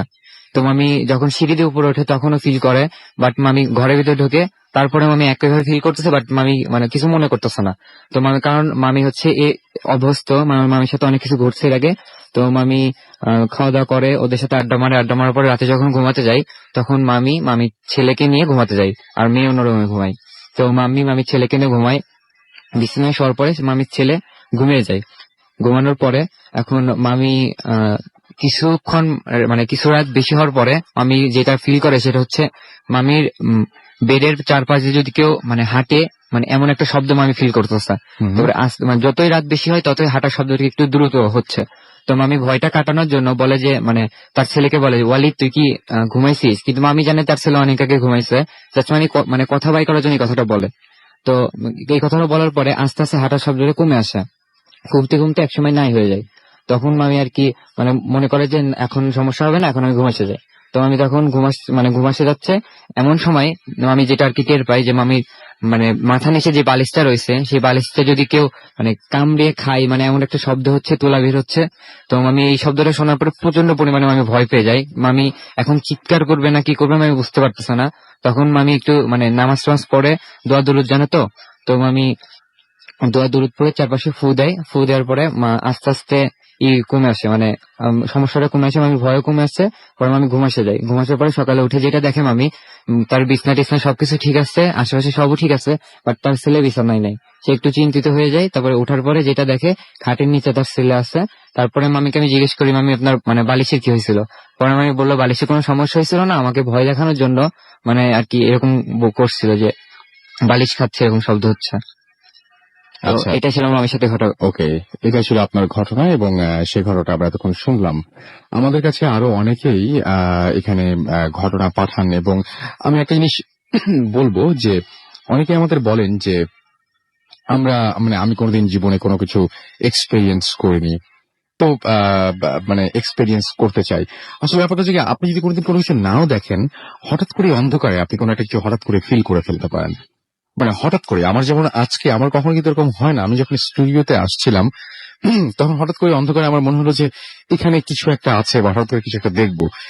এই যে একটা অনুভূতি, এই যে একটা মানে মনে হওয়া হঠাৎ করে, এইটা কিন্তু আমাদের হঠাৎ করেই অনেক বেশি ভয় দেখায়। এবং তারপরে আমি কি দেখবো না দেখবো এটা পুরোপুরি আমার উপরে ডিপেন্ড করছে, আমি দেখতেও পারি নাও দেখতে পারি।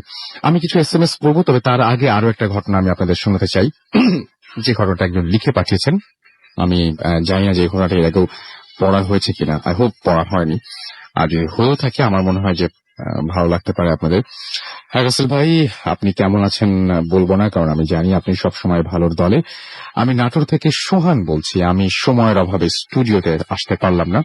আমার জীবনে ঘটে যাওয়া একটা ঘটনা পাঠালাম, ভালো লাগলে ভূত এফএমের শ্রোতাদের পড়ে শোনাবেন। ঘটনাটি 2012 সালের এপ্রিল মাসে ঘটে, তখন আমি নাটোরে থাকতাম। একদিন আমি আমার গ্রামের বাড়ি যাচ্ছিলাম। আমার নাটোর থেকে 20 কিলোমিটার দূরে আমার বাড়ি। তারপর যোগাযোগ ব্যবস্থা তখন ভালো ছিল না, মোটামুটি 2.5 কিলোমিটার রাস্তা হেঁটে যেতে হতো।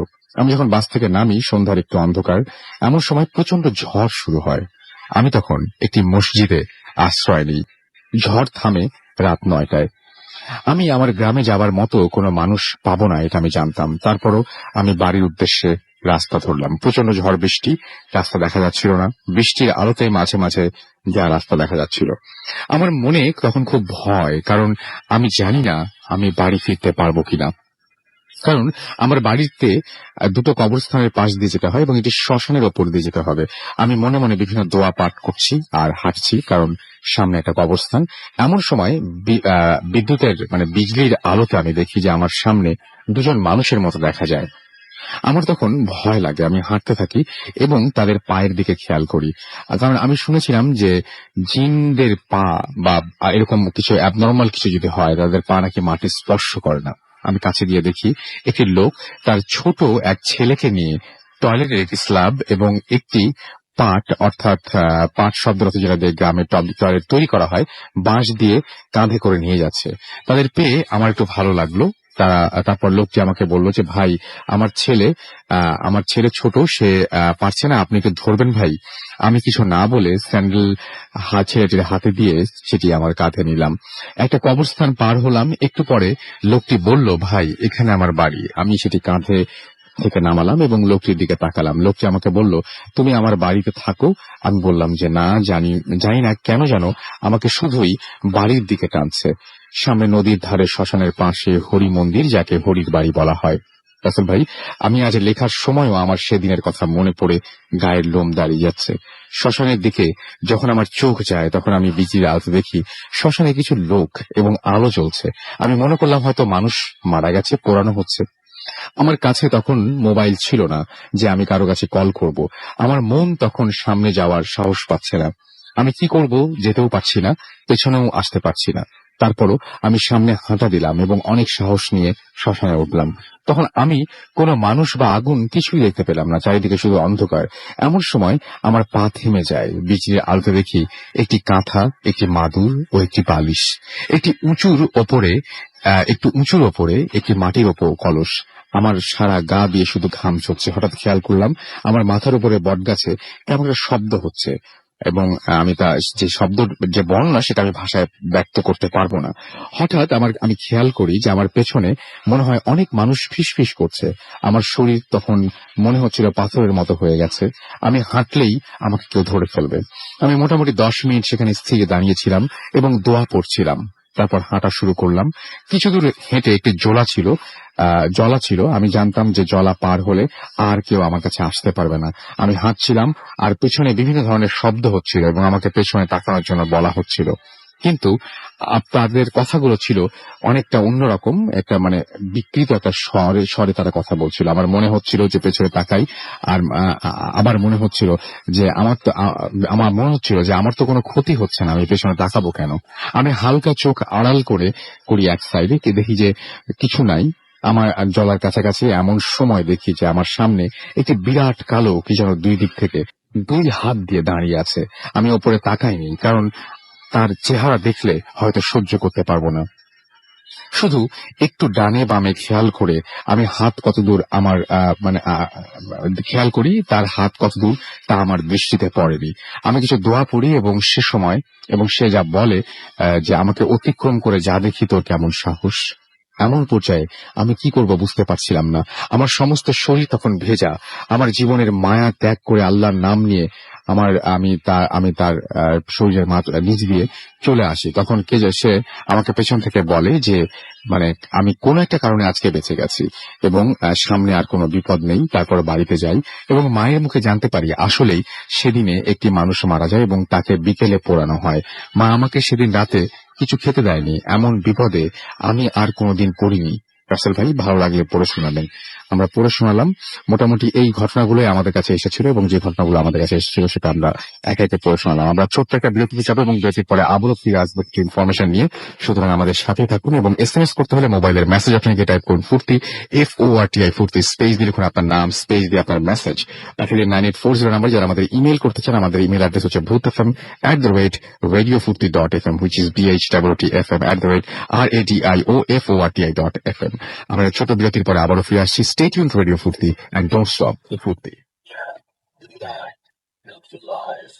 ভূত